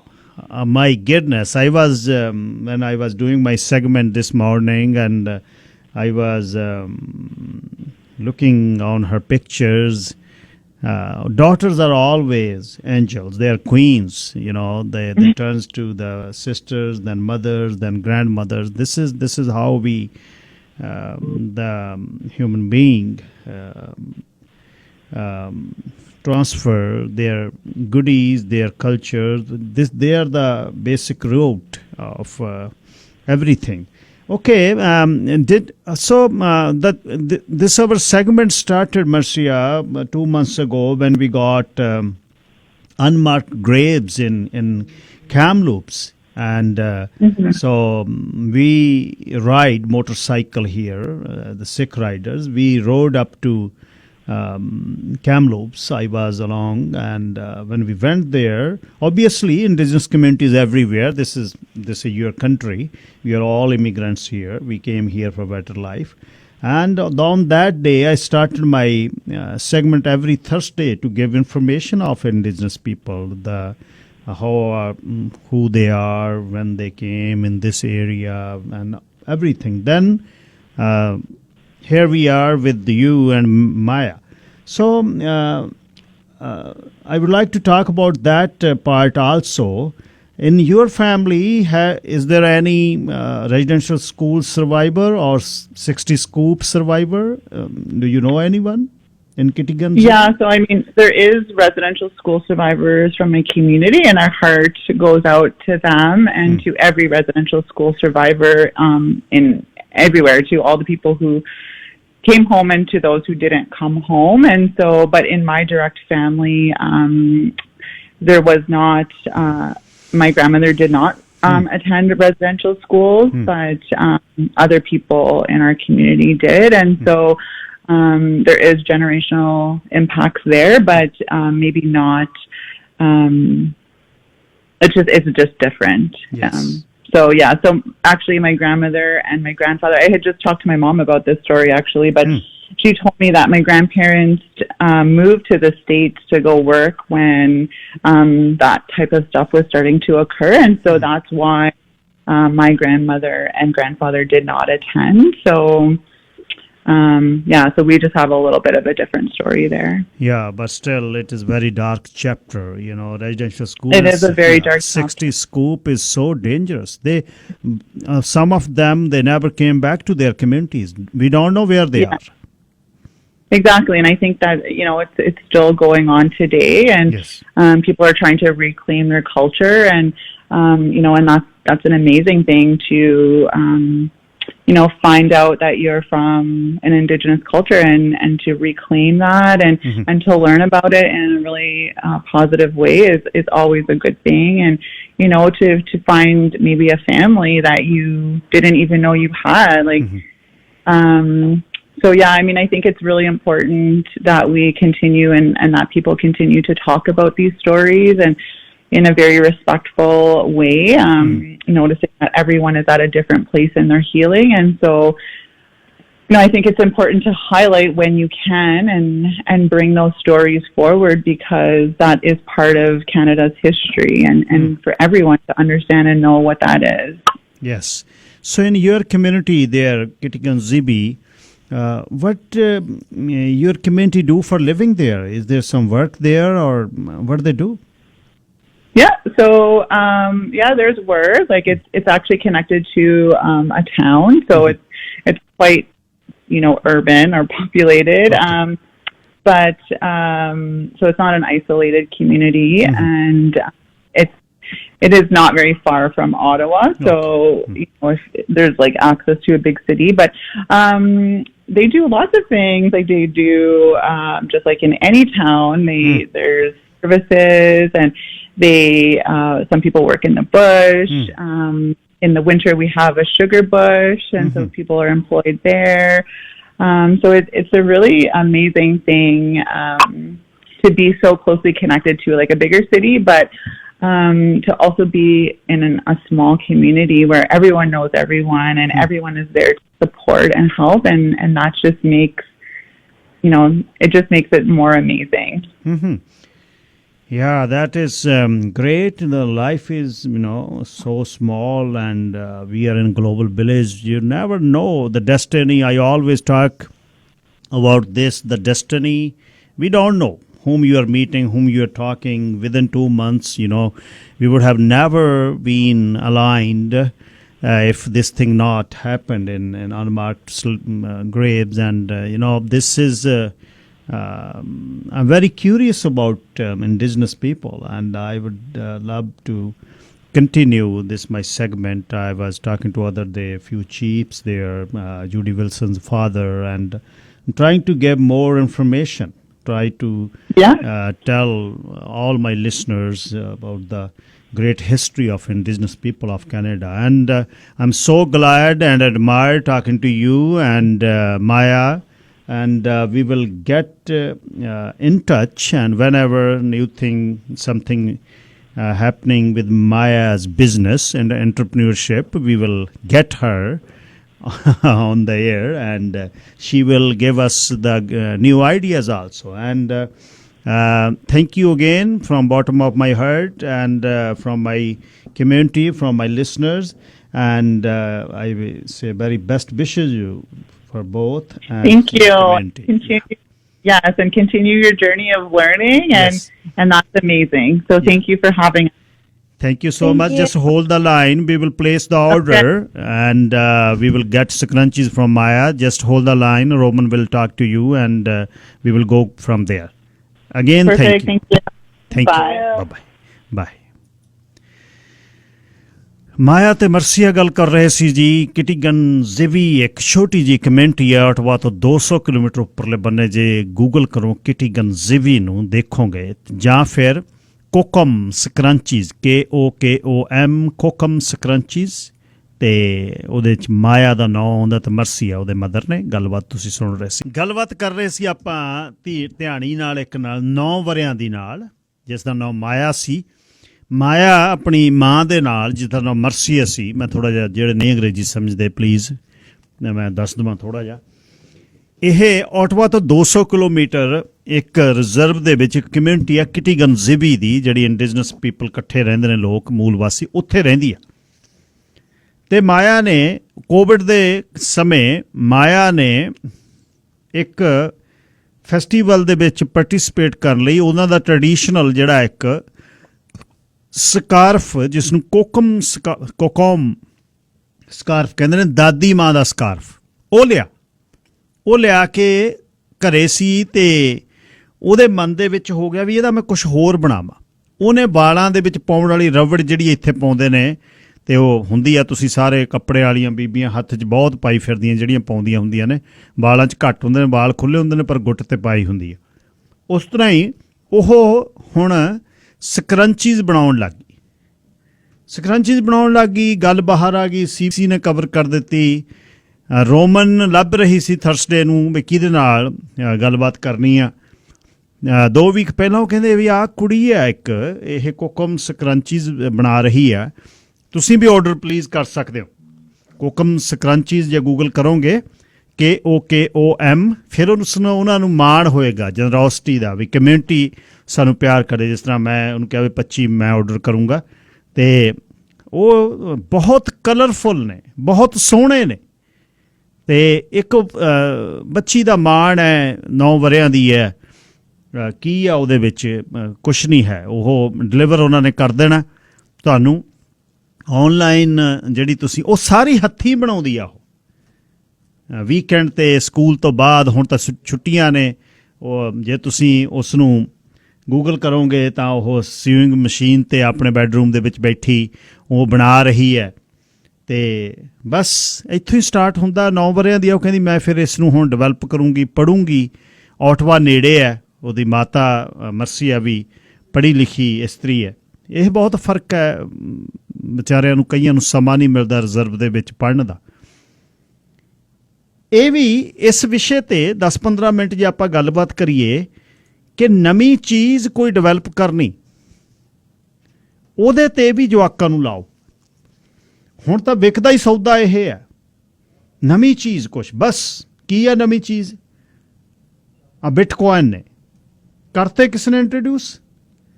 10 ਵਰ੍ਹੇ ਪਹਿਲਾਂ 10 Saint ਦਾ Bitcoin ਵਿਕਦਾ ਸੀ। 10 Saint ਦਾ, 100 ਦੇ 1000। ਅੱਜ $32,000 ਦਾ ਹੈ ਇੱਕ। ਹੋਰ software ਦੇਖ ਲਓ, ਆ ਤੁਹਾਡਾ ਊਬਰ ਦੇਖ ਲਓ, ਕਰਤੀ ਡਿਵੈਲਪ ਬਿਨਾਂ ਕਿਸੇ ਲਾਇਸੈਂਸ ਪਲੇਟ ਤੋਂ। ਦੁਨੀਆ ਦੀ ਸਭ ਤੋਂ ਵੱਡੀ ਕੰਪਨੀ ਬਣ ਗਈ। ਬੈਠੇ ਪਤਾ ਹੀ ਨਹੀਂ, ਦਿਨ ਰਾਤ ਹੜੰਬੇ ਵਾਂਗੂ ਪੈਸੇ ਡਿੱਗਦੇ ਆ। ਟ੍ਰਿਪ ਕਿਸੇ ਦਾ ਲਾਉਣਾ, ਕਿਸੇ ਨੇ ਗੱਡੀ ਕਿਸੇ ਦੀ, ਸਿਸਟਮ ਸਾਡਾ, ਅਸੀਂ ਇਹ 'ਚੋਂ ਕੱਟ ਲੈਣੀ ਆ ਆਪਣੀ। ਇਲੌਨ ਮਸਕ ਜਿਹੜਾ ਲਈ ਫਿਰਦਾ ਸਭ ਕੁਛ, ਇਹਨੇ ਕੀ ਸ਼ੁਰੂ ਕੀਤਾ? ਪੇਪਾਲ। ਪੇਪਾਲ ਕੀ? ਤੁਹਾਡਾ ਵੀਜ਼ਾ, ਚੀਜ਼ ਖਰੀਦਣੀ ਆਨਲਾਈਨ ਦੀ ਗੱਲ ਦਿਮਾਗ ਦੇ ਵਿੱਚ ਆ ਗਈ। ਹੁਣ ਜੈਫ ਬੇਜ਼ੋਸ ਐਮਾਜ਼ੋਨ ਵਾਲਾ, ਉਹਨੇ ਆਨਲਾਈਨ ਜਦ ਬੁੱਕ ਸਟੋਰ ਖੋਲ੍ਹਿਆ ਸਿਆਟਲ ਦੇ ਵਿੱਚ, ਅੱਜ ਤੋਂ 25 ਵਰ੍ਹੇ ਪਹਿਲਾਂ, ਲੈ ਕਹਿੰਦੇ ਹਿੱਲ ਗਿਆ ਇਹ, ਗੰਜਾ ਕਰੀ ਫਿਰਦਾ ਸਿਰ। ਇਹਨੇ ਕੀ ਕਰਨਾ? ਕਿਹੜਾ ਆਨਲਾਈਨ ਕਿਤਾਬਾਂ ਤੇਰੀਆਂ ਮੰਗਾਊਗਾ? ਆਨਲਾਈਨ ਕੁਛ ਕਿਤਾਬਾਂ ਪਾਰਸਲ 25 ਵਰ੍ਹੇ ਪਹਿਲਾਂ। ਅੱਜ ਦੇਖ ਲਓ ਵੀ ਅੱਜ ਉਹ ਬੰਦਾ ਕਿੱਥੇ ਬੈਠਾ। ਪੇਪਾਲ, ਐਲੋਨ ਮਸਕ ਨੇ ਕੀ ਕੀਤਾ? ਉਹ ਕਹਿੰਦਾ ਬਈ ਤੇਰੇ ਵੀਜ਼ੇ, ਤੈਂ ਕਹਾਂ ਚੀਜ਼ ਲੈਣੀ ਹੈ ਅਤੇ ਮੈਂ ਗੱਭੇ ਰਹਿਣਾ ਤੁਹਾਡੇ ਦੋਨਾਂ ਦੇ, ਇਨਫੋਰਮੇਸ਼ਨ ਤੇਰੀ ਮੇਰੇ ਕੋਲ ਸਾਂਭੀ ਹੋਊ, ਕਿਤੇ ਚੋਰੀ ਨਹੀਂ ਹੋਣ ਦਿੰਦਾ। ਮੂਰਲੇ ਨੂੰ ਕਹਿੰਦਾ 4% ਲਊਂ ਤੇਰੇ ਤੋਂ। ਪਤਾ ਹੀ ਨਹੀਂ ਕਿੰਨੇ ਕੁ ਡਾਲਰ ਉਹਦੇ 'ਤੇ ਬਣਾਏ, ਪਰ ਉਹ ਸ਼ੁਰੂ ਨਹੀਂ ਸੀ। ਉਹਦੇ ਬਾਅਦ ਸਪੇਸਐਕਸ ਕੀ ਹੈ? ਬਹੁਤ ਵੱਡੀ ਇੱਕ ਬਸ ਜਿਵੇਂ ਤੁਸੀਂ ਜੰਮੇ ਹੋ, ਉਹਨੂੰ ਪਿਆਰ ਸੀ ਇਸ ਐਵੀਏਸ਼ਨ ਨਾਲ। ਉਹ ਕਹਿੰਦਾ ਵੀ ਇਹਦਾ ਬਹੁਤ ਔਖਾ ਸਮਾਨ ਭੇਜਣਾ ਲਿਆਉਣਾ, ਤੁਹਾਨੂੰ ਤਾਂ ਬਹੁਤ ਮਹਿੰਗਾ ਪੈਂਦਾ ਇਹ ਇੰਟਰਨੈਸ਼ਨਲ ਸਪੇਸ ਸਟੇਸ਼ਨ ਤੋਂ ਸਮਾਨ ਭੇਜਣਾ ਅਤੇ ਉੱਥੋਂ ਗਾਰਬੇਜ ਲੈ ਕੇ ਆਉਣਾ। ਉਹ ਕਹਿੰਦਾ ਮੈਂ ਤੁਹਾਡਾ ਠੇਕਾ ਦੇ ਦਿਓ ਮੈਨੂੰ, ਬਣਾ ਦੇ ਬਸ। ਡਰੈਗਨ ਜਾਂਦਾ, ਕੈਪਸੂਲ ਭਰ ਕੇ ਸਮਾਨ ਦਾ ਲੱਗ ਜਾਂਦਾ ਅਨਮੈਨਡ। ਪਿਛਲੇ 3 ਵਰ੍ਹਿਆਂ ਤੋਂ ਉਹਦੇ ਕੈਪਸੂਲ ਜਾ ਰਹੇ ਨੇ, ਆ ਰਹੇ ਨੇ। ਹੁਣ ਬੰਦੇ ਬਾੜ 'ਤੇ ਉਹਦੇ 'ਚ, ਹੁਣ ਮੰਗਲ ਵੱਲ ਨੂੰ ਚੱਲਿਆ ਜਿਹੜਾ ਮੰਗਲ 'ਤੇ ਜਿਹੜੀ ਹੁਣ ਪ੍ਰਾਈਵੇਟ ਜਿਹੜੀ ਉਹਦੀ ਸਫ਼ਰ ਆ ਜਿਹੜਾ ਸ਼ੁਰੂ ਹੋਣਾ। ਸੋ ਨਵੀਆਂ ਚੀਜ਼ਾਂ ਜਿਹੜੀਆਂ ਉਹ ਡਿਵੈਲਪ ਕਰਨ ਲਈ ਜੇ ਜਵਾਕ ਦਾ ਕਿਸੇ ਦਾ ਮਨ ਹੈ ਉੱਧਰ ਨੂੰ ਲਾਓ। 604-204-0600 ਇਸ ਵਿਸ਼ੇ ਬਾਰੇ ਕੋਈ ਗੱਲ ਕਰਨੀ ਹੋਵੇ। 60 ਤੋਂ 70% ਦਾ ਰਿਫਿਊਜ਼ਲ ਰੇਟ ਜਿਹੜਾ ਹੈ, ਇੱਧਰ 30,000 ਦੀ ਜਿਹੜੀ ਅਨਾਊਂਸਮੈਂਟ ਕਰ ਦਿੱਤੀ, ਉੱਧਰ 60 ਤੋਂ 70% ਸਟੂਡੈਂਟਸ ਦਾ ਜਿਹੜਾ ਰਿਫਿਊਜ਼ਲ ਬਾਹਰਲੀਆਂ ਅੰਬੈਸੀਜ਼ ਦੇ ਵਿੱਚ ਹੋ ਗਿਆ। ਦੇਖੋ ਤੁਸੀਂ, ਮਤਲਬ ਜਿੱਦਣ ਕਮਾਈ ਦੀ ਜ਼ਰੂਰਤ ਸੀ ਉਦਣ ਮਿਨਿਸਟਰ ਹਸੈਨ ਕਹਿ ਰਿਹਾ ਲੰਬਰ ਇੰਡਸਟਰੀ ਤੋਂ ਵੱਧ ਪੈਸੇ ਬਣਾਉਂਦੇ ਆ ਇਹ, ਅਤੇ ਸਾਡੇ ਜਵਾਕ 5-5 ਲੱਖ ਦੀਆਂ ਡਿਗਰੀਆਂ ਕਰਕੇ, ਕੋਈ ਆਸਟ੍ਰੇਲੀਆ 'ਚ, ਕੋਈ ਆਇਰਲੈਂਡ 'ਚੋਂ, ਕੋਈ ਬਹਿਰੀਨ 'ਚੋਂ, ਕੋਈ ਅਰੂਬਾ ਤੋਂ, ਕੋਈ ਕਿਤੋਂ, ਅਤੇ ਉਹ ਕੋਈ ਕਿਤੇ ਜਿਹੜੀ ਰੈਜ਼ੀਡੈਂਸੀ ਕਰਦਾ ਫਿਰਦਾ, ਕੋਈ ਕਿਤੇ ਫਿਰਦਾ, ਕੋਈ ਕਿਤੇ। ਅਤੇ ਵਕੀਲ ਮੁੰਡੇ ਸਾਡੇ 200 ਦੇ ਕਰੀਬ ਸਰੀ 'ਚ ਬੈਠਿਆ ਜਿਨ੍ਹਾਂ ਨੂੰ ਆਰਟੀਕਲਿੰਗ ਕਰਨ ਲਈ ਵਕੀਲ ਨਹੀਂ ਲੱਭ ਰਹੇ। ਅੱਧਾ ਮਿਲੀਅਨ ਜਵਾਕਾਂ ਨੇ ਲਾਇਆ। ਅੱਛਾ, ਉਸ ਤੋਂ ਬਾਅਦ ਬੇਅੰਤ ਕੌਰ ਵਾਲਾ ਕੇਸ ਹੋ ਗਿਆ। ਹੀਟ ਦੇ ਵਿੱਚ ਬਹੁਤ ਸੀ ਗਵਰਨਮੈਂਟ, ਨੇੜੇ ਆ ਗਈਆਂ ਇਲੈਕਸ਼ਨਾਂ, ਉਹ ਕਹਿੰਦੇ ਇਕੱਠਾ ਹੀ ਵੱਢ ਦਿਓ ਬਾਹਰਲੇ ਬੰਨੇ। 13,000 ਐਪਲੀਕੇਸ਼ਨ ਇੱਕ ਦਿਨ 'ਚ ਰਿਫਿਊਜ਼।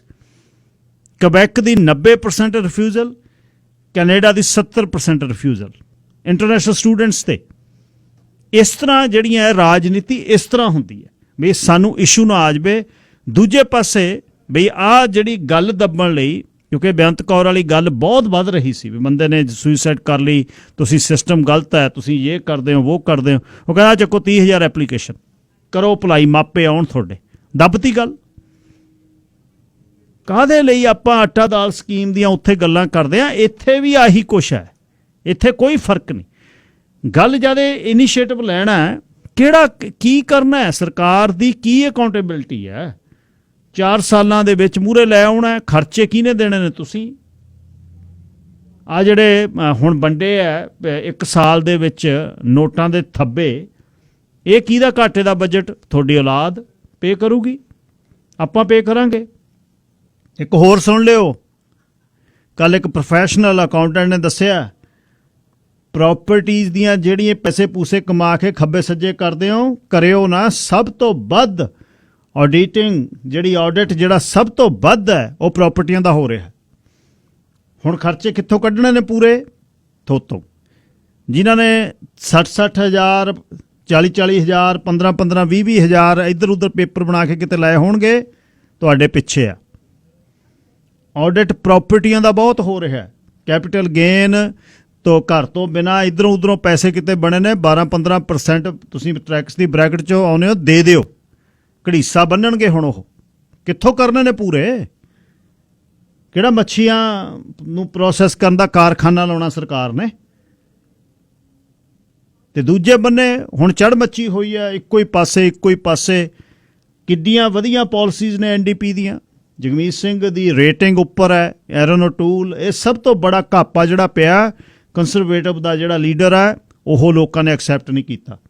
ਪੀਟਰ ਮਕੇ ਲਈ ਪੋਜ਼ਿਟਿਵ ਹੋਏ ਬੈਠੇ ਸੀ, ਅੰਦਰੋਂ ਹੇਰਾਫੇਰੀ ਹੋਈ। ਵੱਡੇ ਗਰੁੱਪ ਨੇ ਕੰਸਰਵੇਟਿਵ ਦੇ ਵਿੱਚ ਵੀ ਪੀਟਰ ਮਕੇ ਨਾ ਬਦਲ ਦੇਵੇ, ਜਿਹੜਾ ਪੀਟਰ ਮਕੇ ਪਹਿਲਾਂ ਵੀ ਚੈਲੰਜ ਕਰਦਾ ਸੀ ਪਹਿਲੇ ਪ੍ਰਧਾਨ ਮੰਤਰੀਆਂ ਨੂੰ, ਉਸ ਗਰੁੱਪ ਨੇ ਪੀਟਰ ਮਕੇ ਨੂੰ ਡੌਜ ਕਰ ਦਿੱਤਾ। ਦੇ ਡੌਜ ਦਾ ਬੁਲਟ।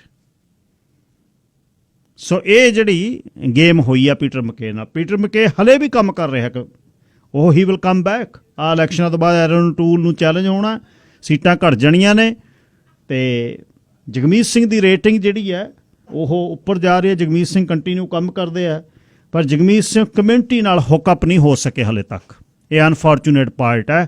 ਉਹ ਜਾਣਨ, ਉਹਨਾਂ ਦੇ ਸਲਾਹੀਏ ਜਾਣਨ ਆਟਵਾ 'ਚ ਬੈਠੇ ਕਿ ਉਹ ਕਿਉਂ ਨਹੀਂ ਕਮਿਊਨਿਟੀ ਨਾਲ ਹੁੱਕਅਪ ਹੋ ਸਕੇ ਹਲੇ ਤੱਕ।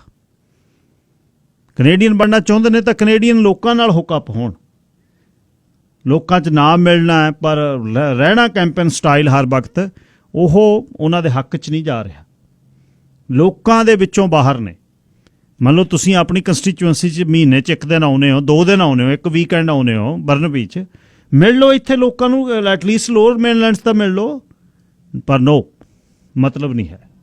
ਟਿਕਟੌਕ 'ਤੇ ਵੀਡੀਓ ਪਊਗੀ, ਵਾਲ ਕਦੇ ਖੋਲ ਕੇ, ਵਾਲ ਕਦੇ ਬੰਨ੍ਹ ਕੇ, ਸ਼ੀਸ਼ੇ 'ਚ ਖੜ੍ਹ ਕੇ, ਉਹ ਜ਼ਰੂਰ ਕਰਨਗੇ। ਕੁਕਿੰਗ ਦੀਆਂ ਵੀਡੀਓਜ਼ ਉਹ ਕਿਸੇ ਪਾਸੇ ਨਹੀਂ ਜਾਂਦੀਆਂ ਜੇ ਲੋਕਾਂ ਦੀਆਂ ਵੋਟਾਂ ਹੀ ਨਾ ਪਈਆਂ। ਗੱਲਾਂ ਨਾਲ ਕੁਛ ਨਹੀਂ ਹੁੰਦਾ, ਗੱਲਾਂ ਨਾਲ ਬਹੁਤ ਥਾਪੜੇ ਮਿਲਦੇ ਆ। ਚੱਕ ਦਿਆਂਗੇ, ਠੋਕ ਦਿਆਂਗੇ, ਖਿੱਚ ਦਿਆਂਗੇ, ਫਿਕਰੇ ਕੋਈ ਨਹੀਂ।